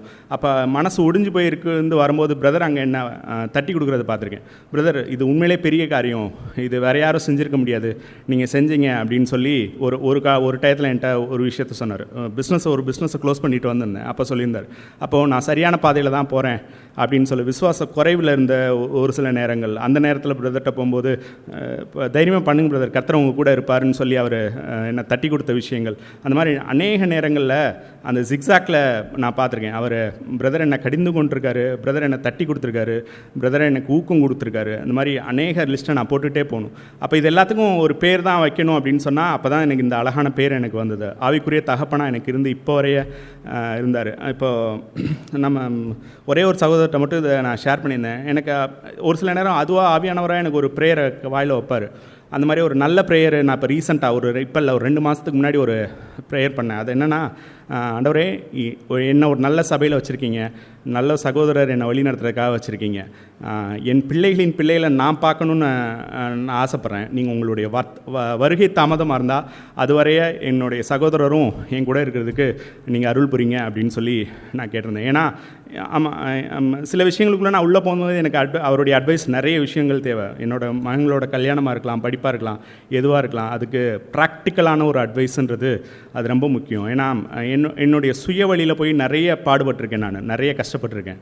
அதனால் எந்த முடிவாக இருந்தாலும் அது கர்த்தரை சார்ந்து இருக்கணுன்றதுக்கு பக்கத்திலே கர்த்தர் ஒருத்தவரை வச்சுருக்காருன்னும் போது அது ஏன் கர்த்தரே பதில் சொல்ல மாட்டாரா அப்படின்னு நம்ம கேட்கும்போது அதுக்கு ஒரு பதில் எனக்கு கிடச்சிது. சாரி, கொஞ்சம் நேரம் எடுக்கிறேன்னு நினைக்கிறேன்.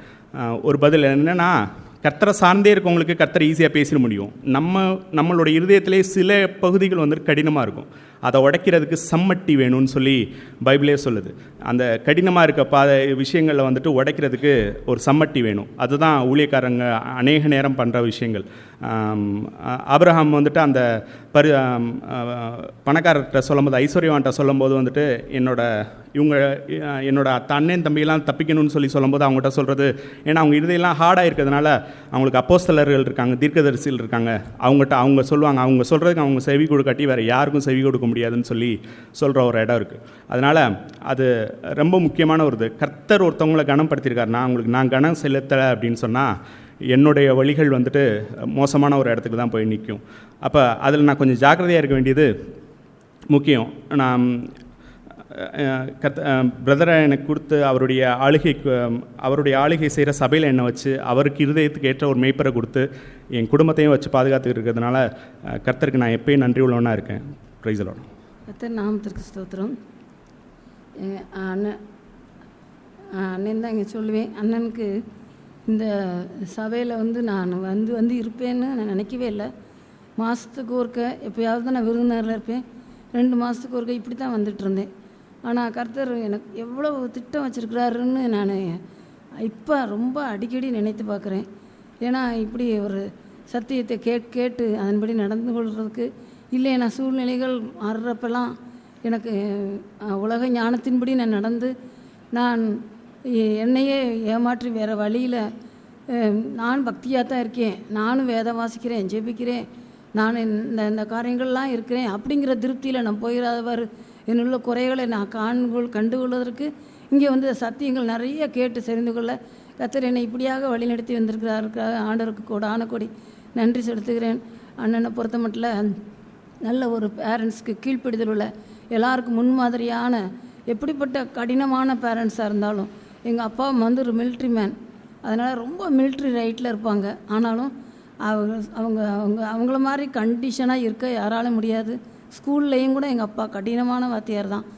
எல்லோரும் சொல்லுவாங்க, இப்போ என் கூட ஆஃபீஸில் ஒர்க் பண்ணவங்கலாம் வந்து எங்கள் அப்பாவை பற்றி பயங்கர கடினமான வாத்தியாரே, அவர்கிட்ட எப்படி அடி வாங்கணும் தெரியுமா அப்படிலாம் சொல்லியிருக்காங்க. ஏன் என் கணவர் கூட எங்கள் அப்பாட்ட படிச்சிருக்காங்க. அப்படி ஒரு கண்டிஷனான வாத்தியார். அவங்க வந்து எங்கள் அண்ணனை எங்கள் பிள்ளைகளை எல்லாரையுமே ரொம்ப கண்டிஷனாக தான் வளர்ப்பாங்க. அதில் அண்ணனையும் ரொம்ப கண்டிஷன்டாக வளர்த்தது வந்து எனக்கெல்லாம் அந்த நேரத்தில் கோபமாக தான் வரும் அப்பா மேலே. ஆனால் அண்ணன் அப்படிலாம் கிடையாது. அப்பா மிக நேர்த்தியாக சரியான தகப்பன், அப்படி நல்ல தகப்பனான வளர்த்துருக்கிறாருன்னு சொல்லும் பொழுது தேவனுக்கு தான் நாங்கள் அப்படிப்பட்ட தகப்பனை கொண்டதுக்கு நன்றி சொல்கிறோம். அது மாதிரி எங்கள் அம்மாவை வந்து அப்பா ரொம்ப ரொம்ப கோவமாக, எங்கள் அம்மா ரொம்ப சாஃப்டாக வளர்ந்தவங்க, ரொம்ப டீசெண்டாக இருந்தவங்க. ஆனால் அப்பாட்ட வந்து பயங்கர கடினமாக நடத்தப்பட்டு இருக்கும்போது ஒரு தடவைலாம் அம்மா ஊருக்கு அப்பா விட்டுட்டு போயிட்டாங்க. நானும் அப்பாவை தான் போட்டு திட்டிக்கிட்டு கிடக்கிறேன். ஆனால் அண்ணே வந்து அப்படிலாம் நீ அப்பாவை பேசக்கூடாது, அப்பா அவ்வளோ தூரத்துக்கு கடினமாக நடந்து எல்லாருமே எங்கள் வீட்டில் பொம்பளை பிள்ளைங்க எல்லாருமே அப்பாவை தான் கடினமாக நினைக்கிறாங்க, கோபமாக நினைக்கிறாங்க. ஆனால் அண்ணன் அப்படி செய்யலை. அந்த நேரம் வந்து நீ அப்படிலாம் அப்பாவை கோபமாக பேசவே கூடாது அப்படின்னு எங்கள் வீட்டுக்கு வந்தப்போ அப்படி சொன்னாங்க.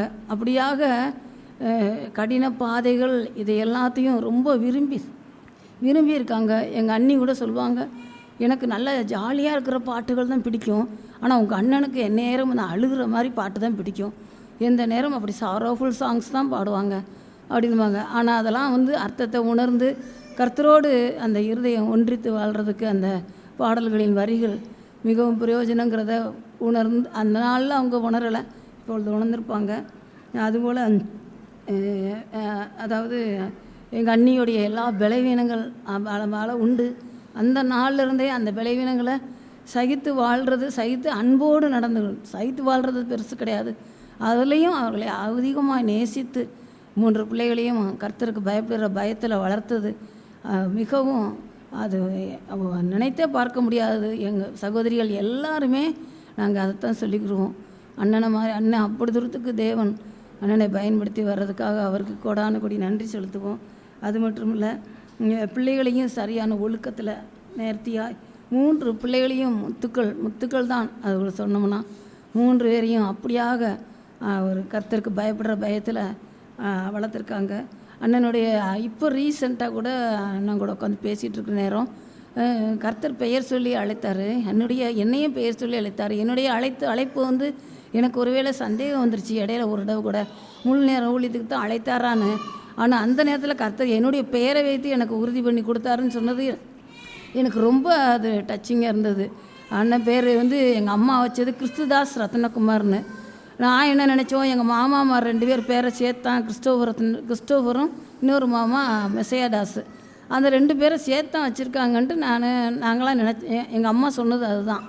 ஆனால் தேவன் எப்படிலாம் முன்குறித்து ஊழியத்துக்காக கிறிஸ்துவுடைய தாசன் நீ மொழி நேரிய ஊழியந்தான் அப்படின்னு உறுதிப்படுத்தியிருக்கிறாருங்கிறத அன்னைக்கு கேட்டு எனக்கு ரொம்ப அது அதிகமாக டச்சிங்காக இருந்துச்சு.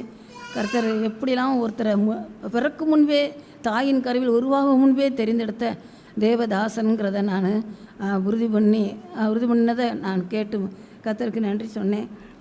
அது மாதிரி எல்லா நல்ல குணங்கள் என்ன சொல்கிற மாதிரி பார்த்தா எல்லாவற்றிலும் வீட்லேயும் எங்கள்கிட்டையுமே என்ன சகோதரிகளுடைய ஒரு விரோதங்கள் பாராட்டினாலும் அதை எதையுமே பொருட்படுத்தாதவர். எங்கள் வீட்டில் நடந்த கடினமான புயல் போன்ற காரியங்கள் நடந்தது ஒரு காலத்தில். ஒரு ஒரு ஒரு கொஞ்ச நாட்கள் எங்கள் அப்பா இறந்த டைமில் ரொம்ப பெரிய புயலாக நடந்து ரொம்ப வருஷம் அது நிமித்தம் பாடுகள், வீட்டில் எல்லாரும் புறக்கணித்து தள்ளி ஒதுக்கி தனிமைப்படுத்தப்பட்டு அது மாதிரி அப்படி இருந்த சூழ்நிலையெல்லாம் ஒவ்வொரு திருமண காரியங்கள் எல்லாவற்றிலும் அண்ணன் எல்லாவற்றையும் சகித்து எல்லாரிடமும் அந்த அன்பு மாத்திரம் குறையவே இல்லை, குறையாமல் எல்லார்ட்டையும் செலுத்துக்கிற அன்பை பார்த்தபோது மிகுந்த அது எனக்கு ஆண்டவர் அதெல்லாம் எனக்கு ஒரு சாட்சியாக முன் வைத்தார். அதுபோல் இங்கேயும் கூட நடந்த புயல் காரியங்களில் யார் மேலும் எந்த ஒரு கசப்பு இல்லை. எல்லோரும் வந்தாங்களாம், வேன் வச்சுட்டு வந்து எல்லோரும் இவங்களோட எதிர்த்து இருந்திருக்காங்க. ஆனால் யாருக்குமே ஒன்றுமே பேசாமல் இந்த எல்லாருக்கும் டீ வாங்கி கொடுத்து வந்தவங்கள உட்கார வைத்து டீ வாங்கி கொடுத்து அவங்க புக்ஸை பூரா அடுக்கி வேனில் ஏற்றி அப்படிலாம் அனுப்பியிருக்காங்க. இன்னும் நிறைய 1-2 தான் எனக்கெலாம் தெரியும். எவ்வளவோ காரியங்கள் அடுத்து வர ஒவ்வொரு தடவையும் சொல்கிறப்பலும் அது ரொம்ப தேவன் எப்படியெல்லாம் பொறுமை அதை நான் நல்லா என்னுடைய வாழ்க்கைக்கு அதை பிரயோஜனமாக நான் அதை எடுத்துக்கிட்டேன். கர்த்தர் அப்படியெல்லாம் வந்து இருக்கிற எப்படி பிரயாசப்பட்டிருக்காங்கங்கிறத நான் வசனத்துக்கு நடுங்கி கர்த்தர் மாத்திரம்தான் எல்லாமே ஆண்டவர் தான், இதுவும் காடு, இட் இஸ் காடு, இதுவும் காடு தான், இதுவும் தேவன் செய்த காரியம்தான் அப்படின்னு சொல்லி ஒவ்வொன்றையும் எடுத்துக்கொள்வதற்கு நானும் கற்றுக்கொள்ள கர்த்தர் அப்படியாக அது பிரயோஜனமாக இருந்தது. அதுபோல் நாங்கள் குடும்பத்தில் கூட பிரச்சனைகள் வரும்பொழுது அதை எப்படி சமாதானத்தோடு போகணும், எப்படி எதிர்கொள்ளணும், எப்படி ஒன் சைடு லவ்வாக இருந்து தான் செலுத்திட்டே போகணும், அவங்கள்ட்ட இருந்து எதையும் எதிர்பார்க்கக்கூடாது, ஆனால் செய்ய வேண்டிய நன்மைகளை செய்துக்கிட்டே போகணும், அப்படியெல்லாம் எனக்கு நிறைய நான் கற்றுக்கொண்டேன். அது கர்த்தர் அது அப்படியாக நிறையா டைம்ஸில் பிரச்சனைகளோடு கவலையோடு வருவேன், நிறைய வேதனையோடு தான் சபையில் வருவேன். ஆனால் அப்படியே அதே ஆணித்தரமாக தேவன் திட்டமும் தெளிவுமாக தீர்க்கமான வார்த்தை மூலமாக எனக்கு அதுக்கு பதில் தருவார். என்னுடைய இருதயத்தில் இருந்த கேள்விகள் எல்லாவற்றுக்கும் தீர்க்கமான பதிலை கர்த்தர் எனக்கு தந்திருக்கிறார். அநேக தடவை அதன் மூலம் நான் பயனடைந்திருக்கிறேன். இப்பொழுது இப்போ நினச்சி பார்த்தோம்னா இங்கேருந்து நான் விருதுநகருக்கு ஷிஃப்ட் பண்ணாலுமே நான் இங்கே வராமல் நான் வாரம் இங்கே தான் வரணும் அப்படின்னு ஒரு ஃபுல் டெசிஷன். அது மாதிரி என்னுடைய கணவரும் கூட இதில் விருப்பப்பட்டு முந்தியெல்லாம் வரமாட்டாங்க. நான் தனியாலாம் வந்திருக்கேன் மதுரையில், விருதுநகர்லேருந்து மதுரைக்கு. ஆனால் இப்போ அவங்களும் அந்த சத்தியங்கள் மூலமாக ஆழமாய் தொடப்பட்டு கர்த்தரோடு நல்ல சத்தியத்தை கேட்பதற்கு வரணும்னு இப்போ உறுதியாக இருந்து இங்கேயே குடியிருக்க கர்த்தர் கிருபை செய்திருக்கிறார். இன்னும் தொடர்ந்து இந்த வார்த்தைகள் மூலமாக பலப்படுத்தி அவருடைய சபையிலே ஊன்ற கட்டப்பட கர்த்தர் அருள் செய்வார். கர்த்தர் நாமத்திற்கு மகிமை உண்டாகட்டும். ஆமேன். தேவன் எனக்கு கொடுத்த நல்ல ஒரு ஆவிக்குரிய தகப்பனுக்கு நான் தேவனுக்கு நன்றி செலுத்துகிறேன். அவருடைய வாழ்க்கையின் மூலமாக நான் அநேக ஆசீர்வாதங்களை பெற்றிருக்கிறேன். அநேக அவருடைய வாழ்க்கையின் பகுதிகள் என்னை ஆசீர்வதித்திருக்கிறது. அநேக காரியங்கள் சவாலாய் அமைந்திருக்கிறது. அப்படிப்பட்ட ஒரு நல்ல தேவதாசரை தேவன் கொடுத்ததற்காக நான் தேவனுக்கு நன்றி உள்ளவனாக இருக்கிறேன். எந்த சூழ்நிலையிலையும் எவ்வளவு பெரிய புயல் போன்ற காரியங்கள் நடந்தாலும் அதில் எந்த மனுஷீகத்துக்குரிய ஒரு பகுதியாய் அதில் செயல்படாமல் எந்த சூழ்நிலையிலையும் தேவன் என்று எல்லா பகுதியிலையும் தேவனையே முன்வைத்து செய்கிற ஒரு பகுதி, அதை நிறைய வேளைகளிலே பார்த்திருக்கிறேன்.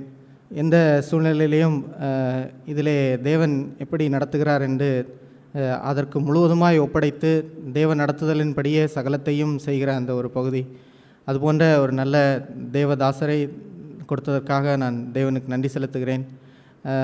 எந்த ஒரு நபரையும் எப்படியாவது அவர்களை கிறிஸ்துவுக்குள் தேவனுக்கு ஏற்ற ஒரு அவருக்கு ஏற்ற ஒரு ஆத்மாவாய் அவருடைய வருகையிலே அவர்கள் தேவனுக்கு கைவிடப்படாது இருக்க வேண்டும் என்ற ஒரு அவருடைய ஆத்மத்தை குறித்த கரிசனை கொண்ட ஒரு பகுதியை நான் பார்த்திருக்கிறேன்.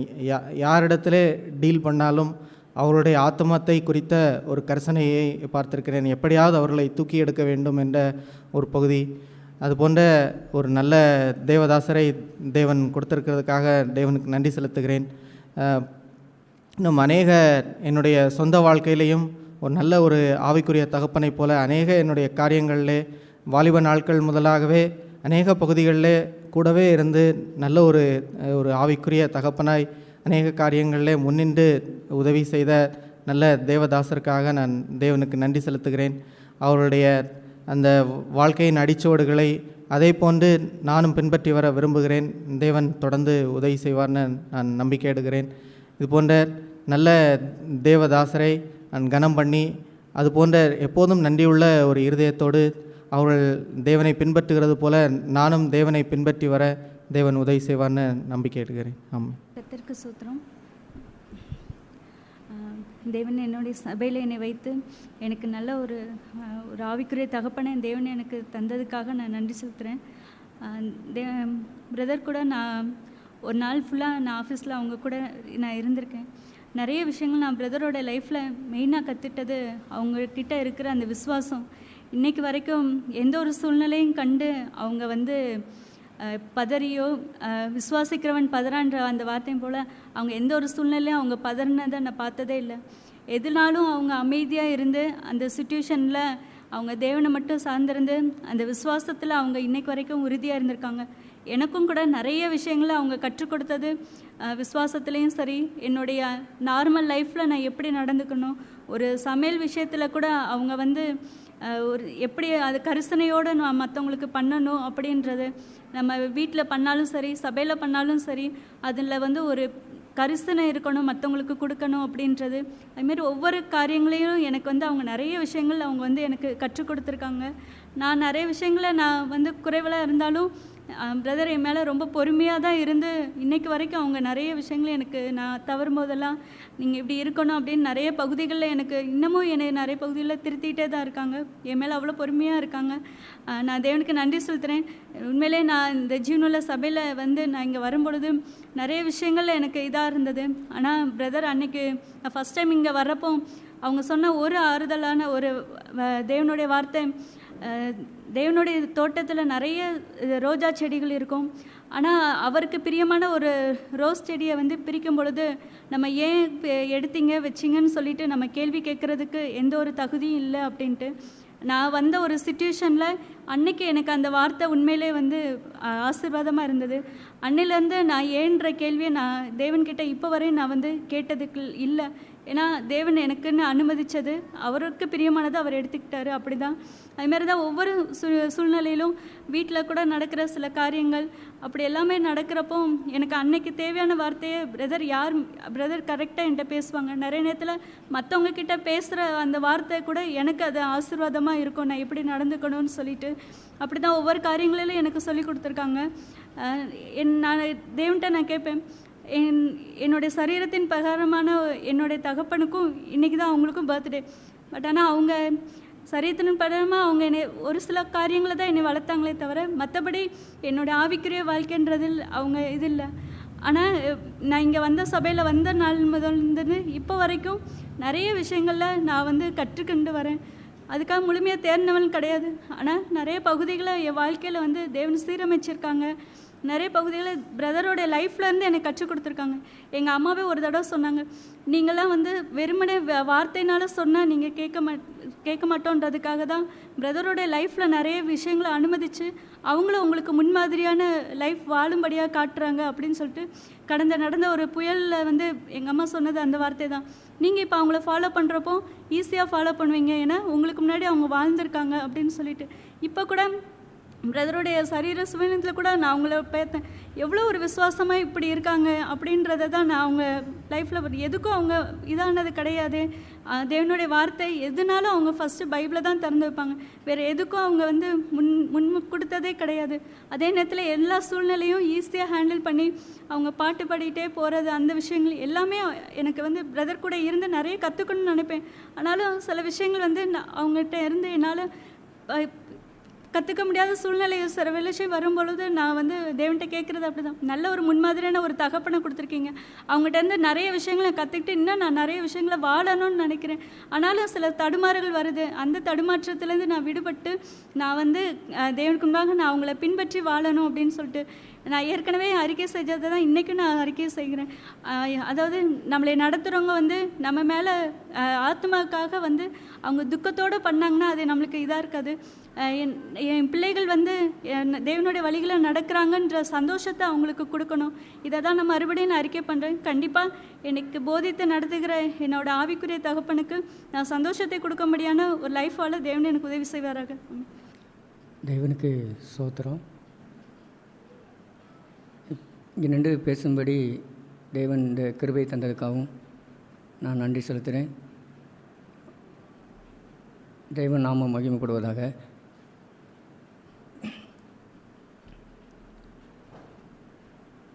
தேவன் இந்த சபையை கொடுத்ததுக்காகவும் என் இதயத்திலேருந்து தேவனுக்கு நான் நன்றி செலுத்துகிறேன். நல்ல மூப்புரை கொடுத்ததுக்காகவும் என் இதயத்திலேருந்து நன்றி செலுத்துகிறேன். நல்ல குடும்பங்களை தந்ததுக்காகவும் நான் இதயத்திலேருந்து தேவனுக்கு நன்றி செலுத்துகிறேன். நான் பைபிளில் ஒரு வசனம் இருக்குது,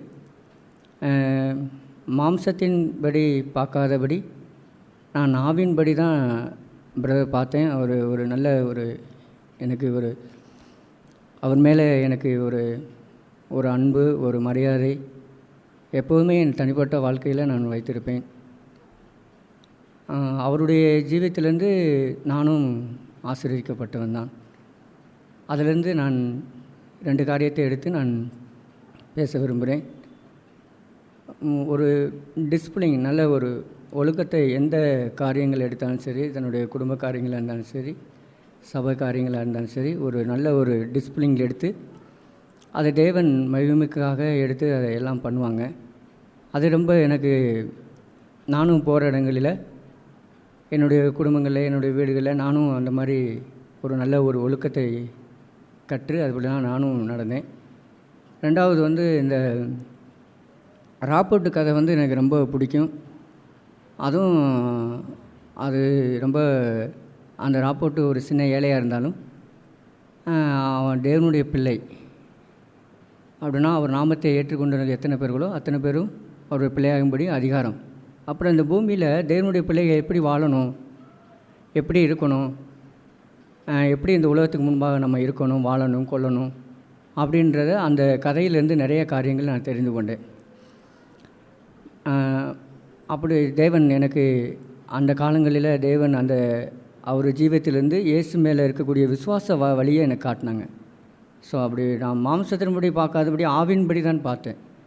ஏன்னா தேவன் வந்து அந்த ஆண்டவர் மேலே இருக்கக்கூடிய அந்த விசுவாசத்தையும் நான் தளர்ந்து எந்த சூழ்நிலையும் எத்தனை சூழ்நிலை வந்தாலும் பிரதர் அந்த வார்த்தையை தந்து எனக்கு பைபிள்லேருந்து வார்த்தையை தந்து நான் விசுவாசத்தில் தளர்ந்து போகாதபடி அவருடைய வார்த்தையை நான் கவனித்து அப்படி அந்த சூழ்நிலையில் நான் கடந்து போக தேவன் உதவி செஞ்சார்.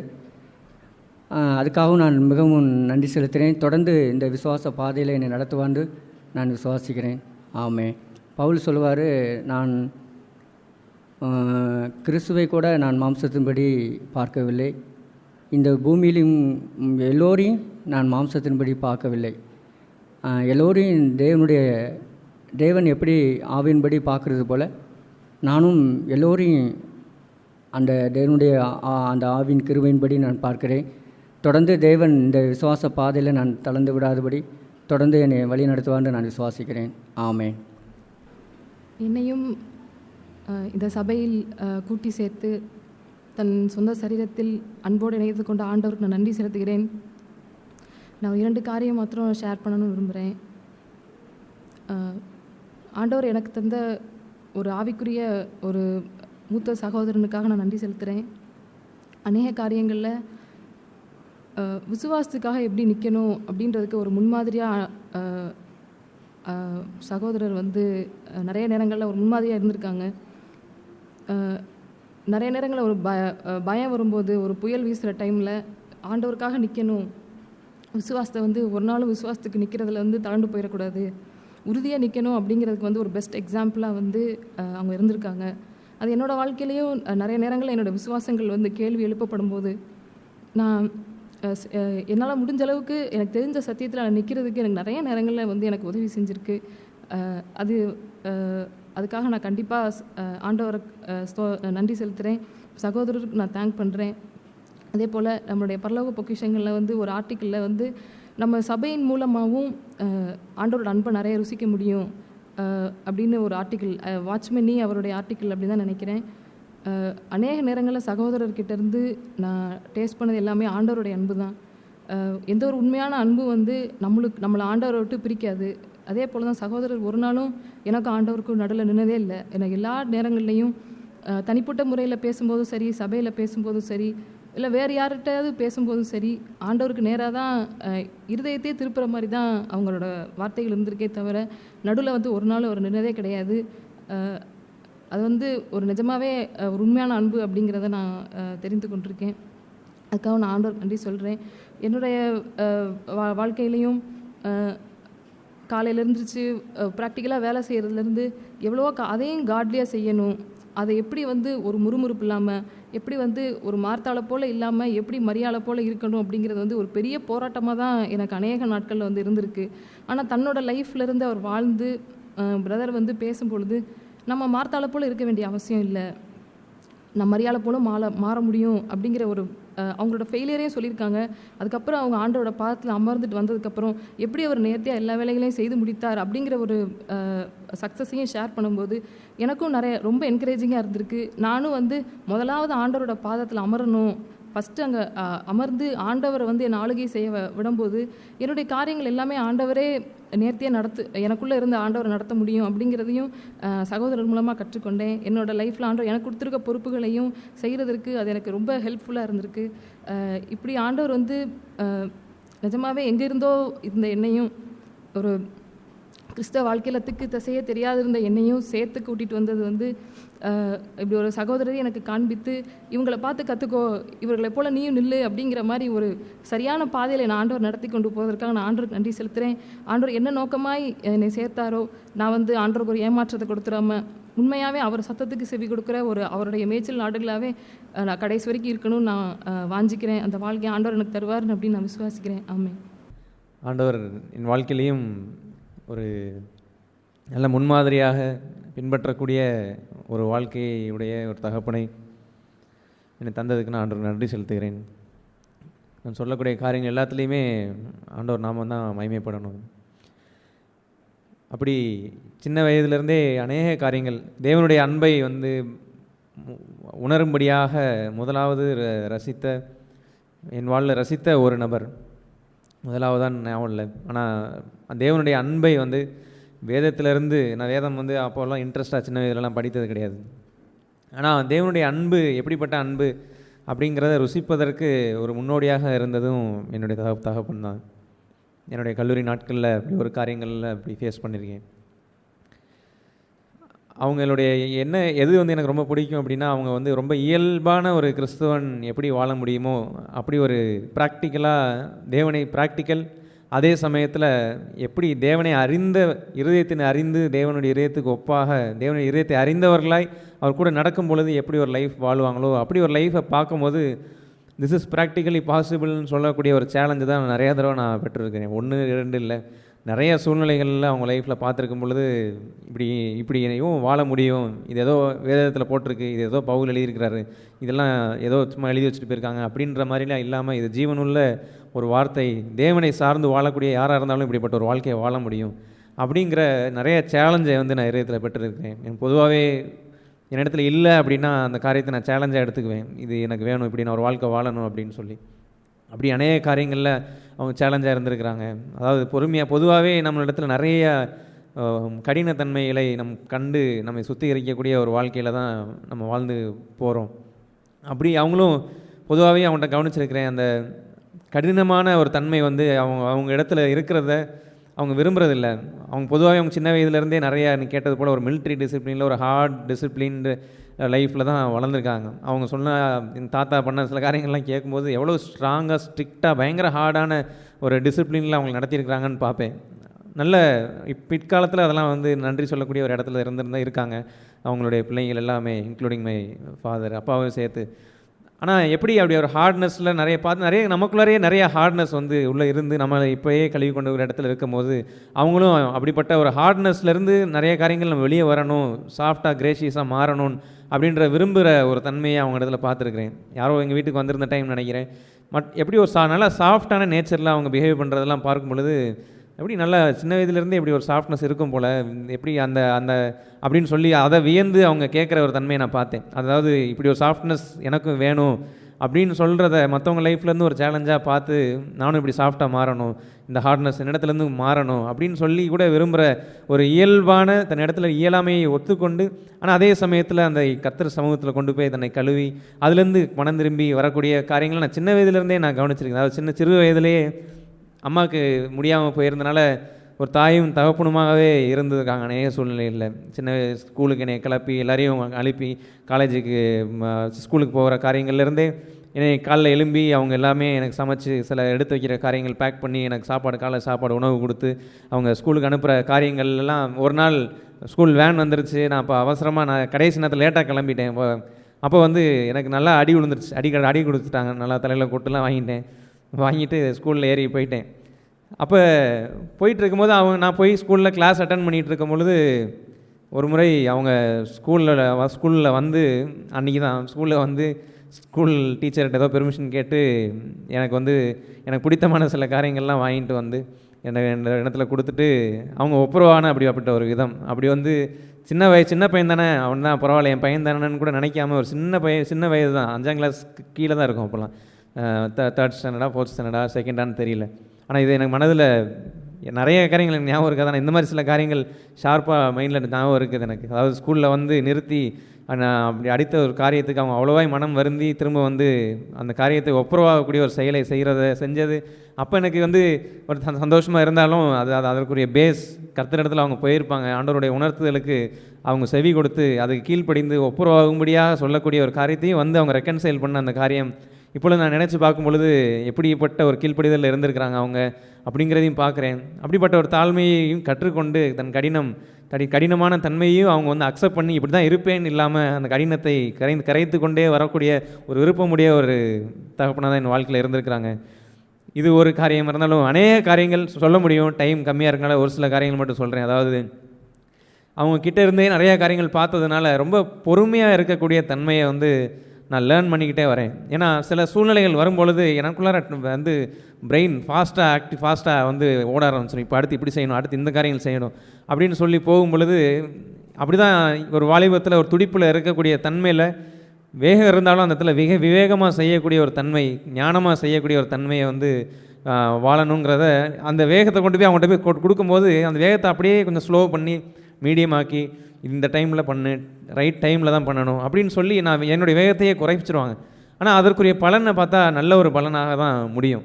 அந்த என்னுடைய வேகத்தில் இமீடியட்டாக டெசிஷன் எடுக்கிறது, இமீடியட்டாக பண்ணுறது, இந்த மாதிரி தன்மைகள்லாம் குறையணுங்கிறத நான் அவங்ககிட்ட நிறையா கற்றுக்கொண்டு இருக்கிறேன். நிறையா சமயத்தில் நான் என் மனதில் நினைக்கிற காரியங்களை செய்யணும்னு நினச்சி சிலது ஷேர் பண்ணும்பொழுது அதை ஸ்டாப் பண்ணும்பொழுது ஏதோ வேணும்னே அவங்க என்னை ஸ்டாப் பண்ணுறாங்கன்றது போல் எனக்கு ஒரு தாட்டு, வேணும்னே செய்கிறாங்கன்றது போல் ஒரு தாட் நான் அப்படின்னு சொல்லி நான் அதுக்கு மாறாக ஒன்று செஞ்சேன்னா நான் எப்பயுமே நான் ரியலைஸ் பண்ணி மோஸ்ட்லி அந்த மாதிரி சூழ்நிலைகளில் நான் ரியலைஸ் பண்ணுறது என்னென்னா அப்பா சொன்ன மாதிரியே செஞ்சுருக்கலாம், தேவையில்லாமல் அவசரப்பட்டேன், தேவையில்லாமல் இந்த காரியங்கள் செஞ்சுருக்கிறேன் அப்படின்னு சொல்லி நிறைய தடவை லெசன் லேர்ன் பண்ணனால இப்பொழுது எந்த காரியமாக இருந்தாலும் அது எனக்கு அவங்க சொல்கிற காரியங்கள் நான் இப்படிலாம் செய்யணும்னு நினச்சிருக்கிறதுக்கு அகெயின்ஸ்டாக இருந்தால் கூட நான் அதெல்லாம் ஒதுக்கி வச்சுட்டு நிதானமாக நிறுத்தி யோசித்து பார்ப்பேன். இதுலேயும் ஒரு அர்த்தம் இருக்குது, நான் எல்லாமே எனக்கு தெரிஞ்ச மாதிரி நடக்கிறது தப்பு, இந்த மாதிரி ஒரு தன்மை இருக்கக்கூடாது. ஞானமாக இப்படி கர்த்தரையே சார்ந்து வாழக்கூடிய ஒருத்தவங்க அநேக சூழ்நிலைகளில் ஞானத்தை கற்றுக்கொண்டு இருந்திருப்பாங்க. அந்த ஞானத்தை எனக்கு போதிக்கும் பொழுது அதை கேட்கக்கூடிய அந்த இன்ஸ்ட்ரக்ஷனை கேட்கக்கூடிய ஒரு இருதயம் எனக்கு காதும் எனக்கு இருக்கணும் அப்படின்னு சொல்லி நிறுத்தி கேட்டு போகும் பொழுது உண்மையிலேயே நிறைய நேரம் அப்போ ரிஜெக்ட் பண்ணுற போல் பண்ணிட்டு போயிடுவேன். ஆனால் தனியாக போகும்பொழுது யோசிப்பேன், கண்டிப்பாக அப்படி செய்யாத கூடாது, யோசிக்கணும், இப்படி எத்தனை தடவை நீ அடிபட்டிருக்கேன்னு நீங்கள் யோசிச்சு பாருன்னு சொல்லி என்னையவே நான் கேட்டு பார்ப்பேன். அப்போ நிறுத்தி இது சரியா இல்லையா அப்படின்னு சொல்லி கர்த்தர் சமூகத்தில் செக் பண்ணி பார்த்து அப்புறம் அவங்க ஃப்ரீடம் விட்டுருவாங்க. அதாவது சொல்கிறத சொல்லிடுவாங்க. என்றைக்குமே நமக்கு வந்து ஒரு அகெயின்ஸ்டான ஒரு காரியத்தை மற்றவங்கள்ட்ட சொல்கிறது கொஞ்சம் கஷ்டம். ஏன்னா அவங்க கேட்குறதுக்கு வந்து டக்குன்னு வெகுண்டு எழுந்துருவாங்க. உண்மையிலேயே நான் அப்பாட்ட கவனித்து அப்பா கிட்ட நான் நடக்கும் பொழுது ஒன்று நான் அறிஞ்சிருக்கிறேன், என்னென்னா நான் ஒரு தொட்டாச்சி நீங்கள் போல் இருந்தேன் அப்படின்னா அவங்கக்கிட்ட எதையுமே நான் பெற்றுக்கொள்ள முடியாது. எதெல்லாம் எனக்கு நான் விரும்புகிறக்கு அகேன்ஸ்டாக ஒன்று சொல்லிட்டாங்க அப்படின்னா உடனே துடிச்சு வெகுண்டு எழுந்துக்கிட்டே இருந்தேன்னா அவங்ககிட்ட ஒன்றுமே கற்றுக்க முடியாது. ஆனால் அதே சமயத்தில் நான் நிதானமாய் நிறுத்தி அதை கேட்கக்கூடிய காதுடையவனாய் தோஸ் ஹூ லவ் இன்ஸ்ட்ரக்ஷன்ன்றது போல் நீதிமொழிகள் எத்தனையோ இடத்துல இன்ஸ்ட்ரக்ஷனை கேட்குறது குறித்து போட்டிருக்கும். அப்படி நான் இன்ஸ்ட்ரக்ஷனை கேட்கக்கூடிய ஒரு இடத்துல நான் இருந்தேன் அப்படின்னா சம்டைம்ஸ் ஹார்டாக கூட வரட்டும், ஆனால் அதில் இருக்கிற நான் அந்த க்ரீம் எடுத்துக்கிட்டோம், அதில் இருக்கிற அந்த கான்டெக்ஸ்ட்டை நான் மட்டும் எடுத்துக்கிறேன், எடுத்து அதன்படி நான் நடக்கும் பொழுது அதன் பலன் கிடைக்கும் அப்படின்னு சொல்லி நான் அநேக நேரம் நான் ரியலைஸ் பண்ணியிருக்கிறேன். இப்படி அநேக காரியங்களில் ஒரு நிறைய மெச்சூர்டு லைஃப்குள்ளார நடத்தும்படியாய் நிறைய காரியங்களை கர்த்தர் அவங்க மூலமாக எனக்கு நிறைய கற்றுக் கொடுத்துருக்கிறார். தொடர்ந்து இன்னும் சொல்ல அநேக காரியம் இருந்தாலும் இதை எல்லாத்தையுமே நான் இப்போ சொன்ன வர காரியங்கள் வரைக்குமே யோசித்து பார்த்தாலுமே நான் அவங்களுக்கு நன்றி சொல்கிறத கூட தவிர வேறு ஒன்றும் இல்லை. இப்படிப்பட்ட தகப்பனை எனக்கு தந்த ஆண்டவருக்கு நான் நன்றி செலுத்துகிறேன். அப்படிப்பட்ட ஞானத்தை அவங்களுக்கு போதித்து எல்லா காரியங்கள்லையும் சூழல்களில் அவர் கூட இருந்து நடத்தின ஆண்டவருக்கு நான் மகிமையை செலுத்துகிறேன்.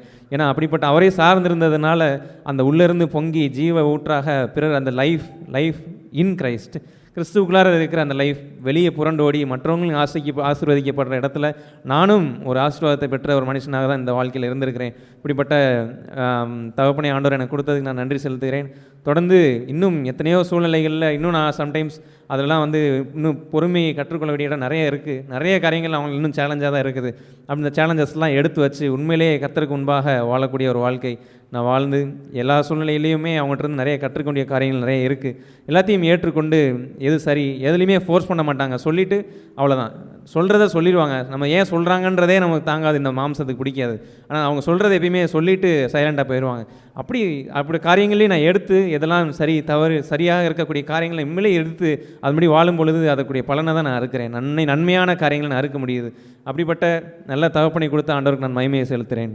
ஆமேன்.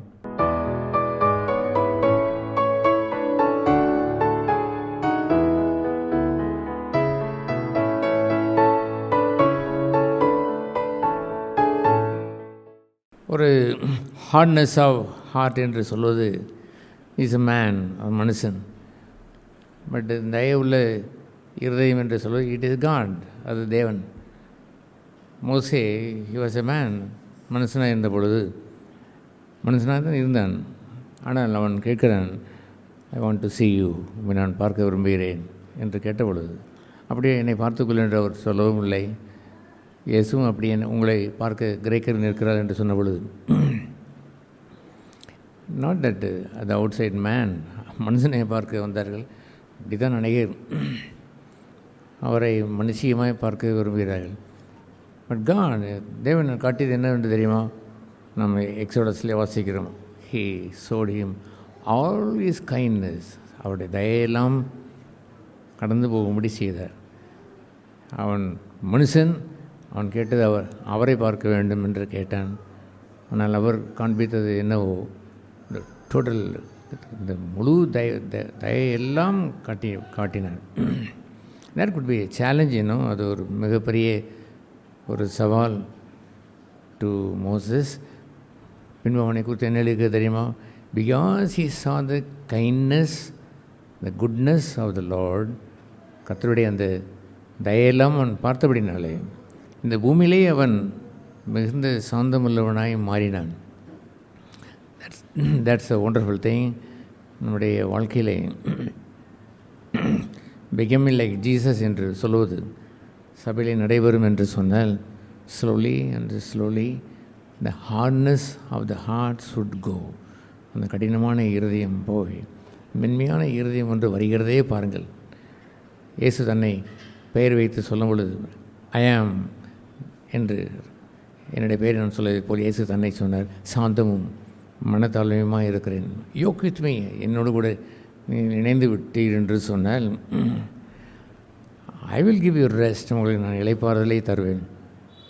So such is the gentleness, சாந்தமும் தயவும் என்று இருக்கிற வார்த்தையை, என்னுடைய அழகை என்னுடைய சுசேஷத்தில் எத்தனையோ பிரசுத்தவான்களை நான் சந்தித்து கேட்டு நல்ல வாழ்ந்த சத்தியங்கள் வாழ்ந்த அந்த நாட்களிலே 1984 ஆண்டில் சந்தித்த அந்த சிகார்ட் பிராட்லி, எலியாஸ் ஹஸ்லாக்சன், ஜூக்கர் போன்ற ஒண்டர்ஃபுல் வாழ்ந்த ஜனங்கள், வாழ்ந்த பக்தர்கள், தட் ரேடியன்ட் லைஃப், அவனுடைய பிரகாசித்த அந்த தயவும் அந்த கேரக்டர் இருக்கிறது, அந்த குணாதிசயம், தட் டச் மை ஹார்ட். ஐ சா காட், தேவனை நான் கண்டேன். அதுவும் ஃபுல் ஆஃப் சாந்த குணம் நிறைந்ததாய் தயெல்லாம் காட்டுகிறவராய் அவர் இருந்தார்.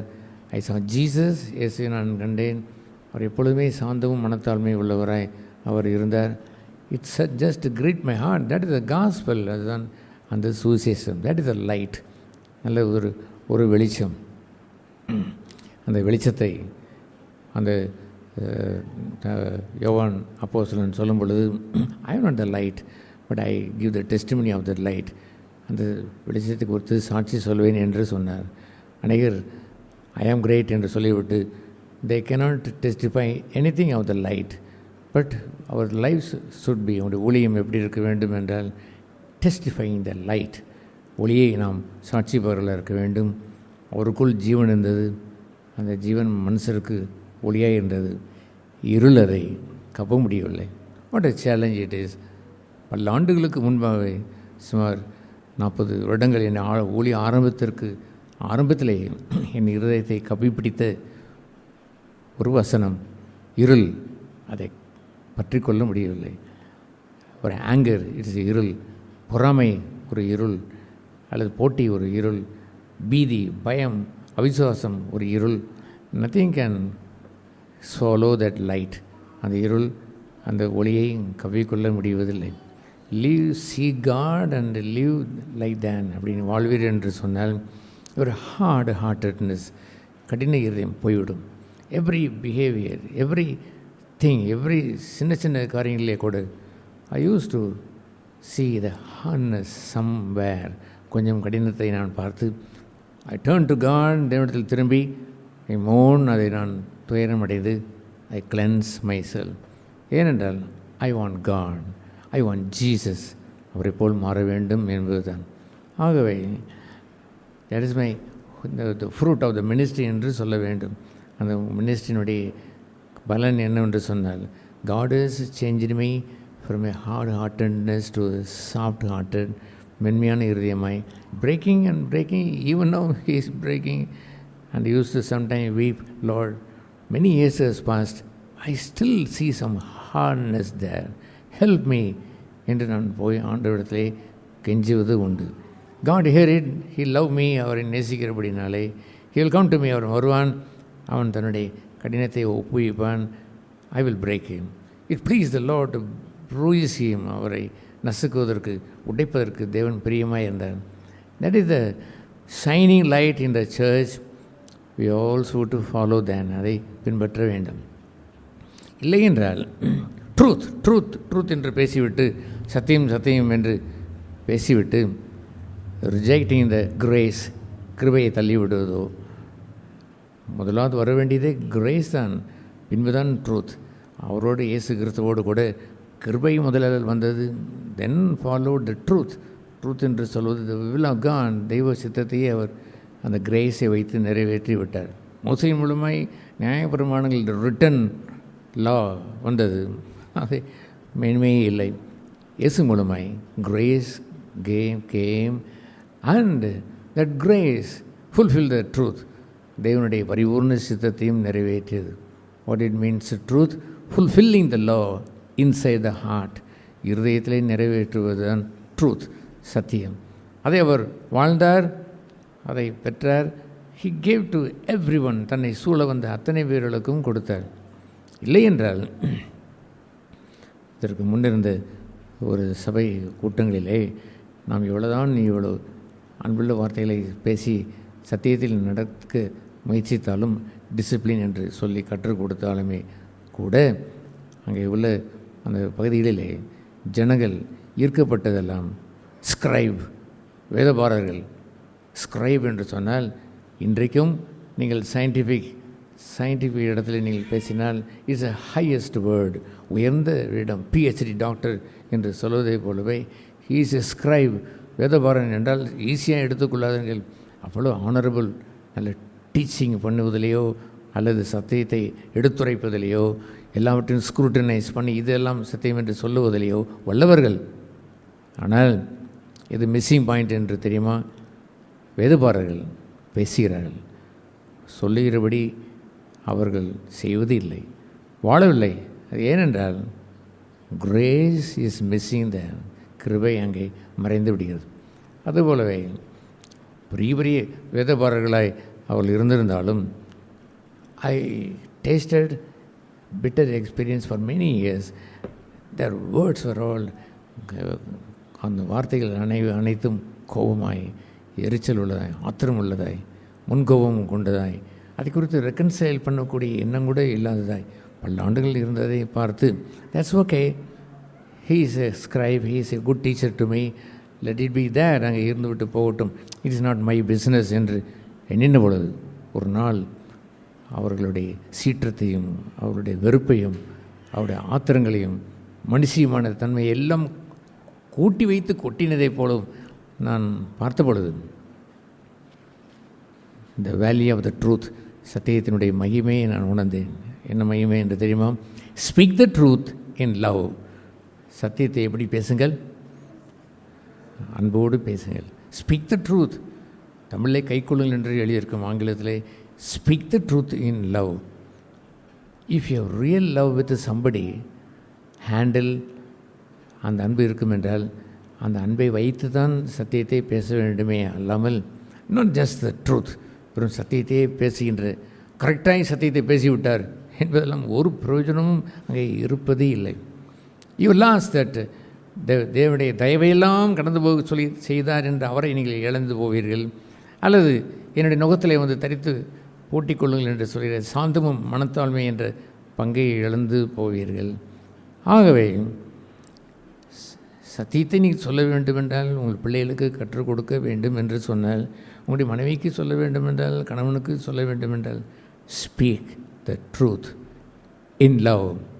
இல்லை என்றால் த ட்ரூத் வில் கொலாப்ஸ். அங்கே ட்ரூத்தை என்னதான் நீங்கள் நல்லதாய் கொண்டு வந்ததை போல் மண்ணிலே ஊற்றுவதைப் போல்தான் மாறும். மனுஷருடைய கோபம் தேவனுடைய நீதியை நிறைவேற்ற இயலாதே என்று யாக்கோபு அவர் சொல்லுவார். நீங்கள் நல்ல தேவ நீதியை காட்ட வேண்டும் என்று சொன்னால் அந்த மனுஷனுடைய கோபம் போக வேண்டும். பியூட்டிஃபுல், அழகுள்ள ஒரு நீங்கள் தெய்வ நீதியை வைத்திருந்தாலும் மனுஷனுடைய கோபத்தோடு நீங்கள் வருவீர்கள் என்று சொன்னால் தட் will corrupt that, அதை கரப்ட் பண்ணிவிடும். நீங்கள் போய் பிளவுண்ட மலையிலே நடுவில் இருக்கக்கூடிய மனுஷனாய் நின்று விடுங்கள், and you will see God there. நீங்கள் நொறுங்குண்டு வாழுங்கள், பிளவுண்ட மலையிலே நின்று இருந்து கொண்டு தேவனை பற்றி கொண்டு வாழுங்கள். அப்பொழுது நீங்கள் பார்ப்பதெல்லாம் அப்படி தயெல்லாம் கடந்து போகும்படி செய்வதை கண்டு ஆச்சரியப்படுவீர்கள். You will go and yoke your self with Jesus. இயேசுவோடு கூட நுகத்தை பூட்டிக் கொள்ளுங்கள். You will see God is so gentle, Jesus is so gentle, my heart is gentle and humble என்று சொன்னாரே, அந்த சாந்தமும் மனத்தாழ்மையும் பெற்றுக்கொள்வீர்கள். ஆகவே இந்த நாளிலே நீங்கள் அனைவருக்கும் ஒரு சேலஞ்ச், ஒரு சவால் என்று ஒன்று என்றால் நான் பெற்ற சவாலைத்தான் இப்பொழுது நான் உங்களுக்கு சொல்லுகிறேன். Speak the truth in love. Your children or your wife, husband or to neighbour or to anybody, ட்ரூத்தை இஃப் யூ ஆணவம் கொண்டு திணிக்க பார்க்கிறவன் ஒரு நாளும் அவன் சத்தியத்தை ஒருவருக்கும் கொடுத்துவிட வாழ வைக்க இயலாது. அதுபோன்ற நிதர்சனங்களை, திருஷ்டாந்தங்களை நான் கண்டிருக்கிறேன். கோபங்கள், ஆத்திரங்கள், மூர்க்கங்கள் என்று பொங்கி வருகின்ற அவர்களால் ஒரு நீதியும் நிறைவேற்ற முடிவதில்லை. மனுஷனுடைய கோபம் ஒரு நீதியையும் நிறைவேற்ற இயலாது. கீபிட்டாச ஒரு கோலாய் வைத்து இந்த ஆண்டிலேயும் நீங்கள் பின்பற்றி வாழ பாருங்கள். உங்கள் வாழ்க்கையிலே it will bring a great transformation, ஒரு பெரிய ஒரு மாற்றத்தை அது உண்டாக்கிவிடும். B humble. எப்படித்தான் ஒரு மனுஷன் இருந்தாலும், மோசே இந்த யோவான் ஸ்நானனை குறித்து ஆண்டவர் சாட்சி சொன்னார். ஸ்திரீகளில் பிறந்தவர்களிலே இந்த தீர்க்கதரிசியாக இருக்கிறானே, எல்லா தீர்க்கதரிசிகளை காட்டிலும் இவனே பெரியவன் என்று அவர் சொன்னாலும் அவன் என்ன சொன்னான் தெரியுமா? நீ எலியாவோ தீர்க்கதரிசியோ? எலியாவோ இல்லை, தீர்க்கதரிசியோ இல்லை, மேசியாவோ இல்லை, பின்னி நீர் யார் என்று கேட்டபொழுது ஐ ஆம் ஜஸ்ட் அ வாய்ஸ், நான் வெறும் சத்தம் என்று சொன்னார். மனுஷர்கள் போடுகின்ற ஆக்ரோஷங்கள், அந்த கோபங்கள், அவளுடைய வெறியாட்டங்கள், என்ன செய்கிறோம் என்று தெரியாமலே செய்கின்ற கொடுமைகள் செய்து முடித்துவிட்டு ஐ ஆம் த ப்ராஃபட், நான் தீர்க்கதரிசி என்று சொல்வதோ, ஐ ஆம் இந்த ஸ்கிரைப், வேதபாரன் என்று சொல்லிக்கொள்வதோ, வேத பண்டிதன் என்று சொல்லிக்கொள்வதோ ஒரு பிரயோஜனமும் அங்கே இருப்பதில்லை. Humble your self. Don't take any credit for godliness. தேவ பக்திக்கோ தேவ ஒளியத்திற்கோ எந்த பங்கையும் எடுத்துக்கொள்ளக்கூடாது. அதற்கு பின்னால் ஐ ஆம் த கிரேட் ப்ராஃபட் என்று போட்டுக்கொள்ளார்கள். இயேசு கொடுத்த ஒன்றை நான் விரும்புகிறேன். அது என்னவென்று சொன்னால், யூ ஆர் த செர்வன்ட். நீங்கள் ரபி என்றோ வேறென்றோ அழைக்கப்படுவதை விரும்பாதீர்கள். You are brother and the servant. நீங்கள் சகோதரனும் ஊழியக்காரர்களாய் வேலைக்காரர்களாக இருக்கிறீர்கள். என் வீட்டிலே ஒரு பெரிய இயேசு காலை கழுவுவதை போல் உள்ள படம் வைத்திருக்கிறேன். அதற்கு எனக்கு பிடித்தமான வசனத்தை அதிலே போட்டிருக்கிறேன். Not to be served but to serve. ஊழியம் கொல்ல இல்லை, ஊழியம் செய்யவே வந்தேன். காலையில் எழுந்தாலும் சரிதான், இரவு படுக்க போயிற நேரம் இருந்தாலும் சரிதான். there is a lacking there. ஒரு காலை கழுவ வேண்டும் என்றால் ஓடிப்போய் சென்று கழுவிவிட்டு வர வேண்டும் என்ற எண்ணம் என் உள்ளத்தை ஆட்கொண்டதெல்லாம் என் குருவானவர் கற்றுக் கொடுத்த பாடம். B humble. அந்த தாழ்மை வைத்திருக்க வேண்டும். தன்னை ஒரு பொருட்டென்று எண்ணி அவ்வளோ பெரிய ஸ்திரீகளில் பிறந்தவனிடத்திலேயே மகாபெரிய ஒரு தீர்க்கதரிசி என்று பெயர் பெற்றவன். Are you prophet? No. Who are you? I am just a voice. அந்த வெறும் சத்தம். அதுபோன்று ஹீ சோட் த வே. கர்த்தருக்கு வழியை அவன் ஆயத்தம் பண்ணான். திஸ் இஸ் த வே என்று சொன்னான். இயேசு கிறிஸ்து யார் என்று எண்ணினீர்கள்? Is humble. அவர் இப்படி அவர் சொன்னார், ஐ எம் ஜஸ்ட் த வே, நான் வழி என்று சொன்னார். பிலிப்பு, don't you know I am the way? என்னை கண்டவன் பிதாவை கண்டான். Through me you can come to the father. என் மூலமாய் அவரிடத்தில் வரலாம் என்று அவர் கூறினாரே. அதுபோல் we must be the way for people. ஜனங்களுக்கு வழிகாட்டியெல்லாம் இருக்க வேண்டும். உங்களுக்கு வழி நின்றிருந்தும் வழிகாட்ட முடியாத ஒரு தகப்பன், தாய், கணவன், மனைவி, பிள்ளைகள் என்று சகோதரன், சகோதரி என்று இருந்துவிடக்கூடாது. டு எவ்ரி ஒன், எல்லோருக்கும் வழிகாட்ட வேண்டும். ஒரு தவறு செய்யும்பொழுது ஒரு சகோதரி சும்மா இருப்பதை கண்டு, ஏன் சும்மா இருக்கிறீர்கள், ப்ளீஸ் ஹெல்ப் தட் சிஸ்டர், ஒரு புத்தி சொல்லக்கூடாது என்று கேட்டிருக்கிறேன். ஒரு சகோதரன் தவறும் பொழுது பக்கத்தில் நின்று கூட வேடிக்கை பார்த்து கொண்டு இருக்கிறீர்களே, சிரித்து கொண்டு இருக்கிறீர்களே, டெல் ஹிம், அவனுக்கு ஒரு நல்ல வழியை காட்டி சொல்லியிருந்திருக்கக்கூடாதா? ஐ டூ த, நான் செய்கிறேன், தட்ஸ் ரைட், பட் நீங்கள் பக்கத்தில் இருந்து கொண்டு என்ன செய்கிறீர்கள்? Can you not show the way, வழியை காட்ட இயலாதா? உங்களுக்கு ஒரு பட்டம் வந்தால்தான் செய்ய வேண்டுமா? எனக்கு தீர்க்கதரிசி என்று பெயர் வர வேண்டுமா? மூப்பர் என்று ஒரு பட்டம் சூட்ட வேண்டும்? ஐ ஆம் த சர்வன்ட் ஆஃப் கிரைஸ்ட் என்று இங்கே ஊழிய சகோதரர் என்று போட்டதில் I am so happy all the times. Not only me, இருக்கிற அனைவருமே ஊழிய சகோதர சகோதரிகளாய், not to be served but to serve. ஊழியம் கொல்ல இல்லை, ஊழியம் செய்ய வந்தவேன் என்று சொல்லி எஜமானுடைய அந்த சாயலை, எஜமானாகி நானே இதை செய்ததுண்டானால் நீங்களும் இந்த கால் கழுவுகின்ற அந்த நேரத்தை அல்ல, அது அல்ல, அந்த நேரத்திற்கு ஏற்ற உதவியை செய்யுங்கள். அந்த நேரத்தில் காலில் தூசியை கழுவினார், இன்னொரு நேரத்தில் ஒரு பெருக்குமாரை வைத்து ஒரு கூட்டி இருப்பார், இன்னொரு சமயத்தில் ஒற்றையெல்லாம் கண்டு அதை க்ளீன் பண்ணி இருப்பார். பி எ சர்வன்ட் லைக் தேன். அது போன்ற இருந்து கொண்டு ஹூ ஆர் யூ என்று கேட்டால் ஐ ஆம் ஜஸ்ட் எ வாய்ஸ், எனக்கென்று ஒரு பட்டம் என்று வைத்து கொள்ளக்கூடாது. ஐ ஆம் ஜஸ்ட் எ சர்வெண்ட் என்று இருக்க வேண்டும். சர்வெண்ட் என்று சொன்னால் இயேசு காலை கழுவினதை ஒப்பிட்டு பார்த்து நீ சொல்ல வேண்டும் என்றால் ஐ ஆம் எ தோட்டி என்று சொல்ல மகிழ்வது தான். I all the time tell before God, lord you honour me, என்னை கனம் பண்ணி என்று அறிந்திருந்தாலும் I want to say I want to serve you under your feet. உன்னுடைய பாதத்தை சேவிக்கிறவனாக இருக்க வேண்டும். பாதம் ஒன்றே வேண்டும், இந்த பாரில் எனக்கு வேறு எதுவும் வேண்டாம். உம்மை சேவிக்கிற பாக்கியம் தவிர இந்த உலகில் மேலானது ஒன்றும் எதுவுமே இல்லை. I want to be a servant in and out, உள்ளும் புறமும் எங்கும் சென்றாலும் I should be the servant. ஏனென்றால் மை மாஸ்டர், என்னுடைய எஜமான் அந்த பங்கை எனக்கு கொடுத்திருக்கிறார். இதுபோன்று சொல்லிக்கொண்டே போவதற்கு ஏராளமாக இருந்தாலும் இந்த சின்ன இந்த குறிப்பிட்ட இந்த காலத்திலே நீ உணர வேண்டிய அந்த பகுதியானது ஐ should become like God, தேவனை போல் கடின இருதயம் மாறி சாந்தமுள்ள இருதயமாய், அமைதல் கொண்டு மென்மையான இருதயமாய் மாற வேண்டும். இயேசு சொன்னதை போல் நீங்கள் என்னோடு வர வேண்டுமா? அப்படியானால் நான் இருக்கும் இடத்தில் நீங்கள் வரும்படி என்னுடைய நுகத்தை எடுத்துக்கொண்டு ஐ ஆம், மை நேம் இஸ் சாந்தம், என் பெயர் சாந்தம், சாந்தமும் அமைதிலுமாய் இருக்கிறேன் என்று சொன்ன அவரோடு பூட்டிக்கொள்ள வேண்டும்.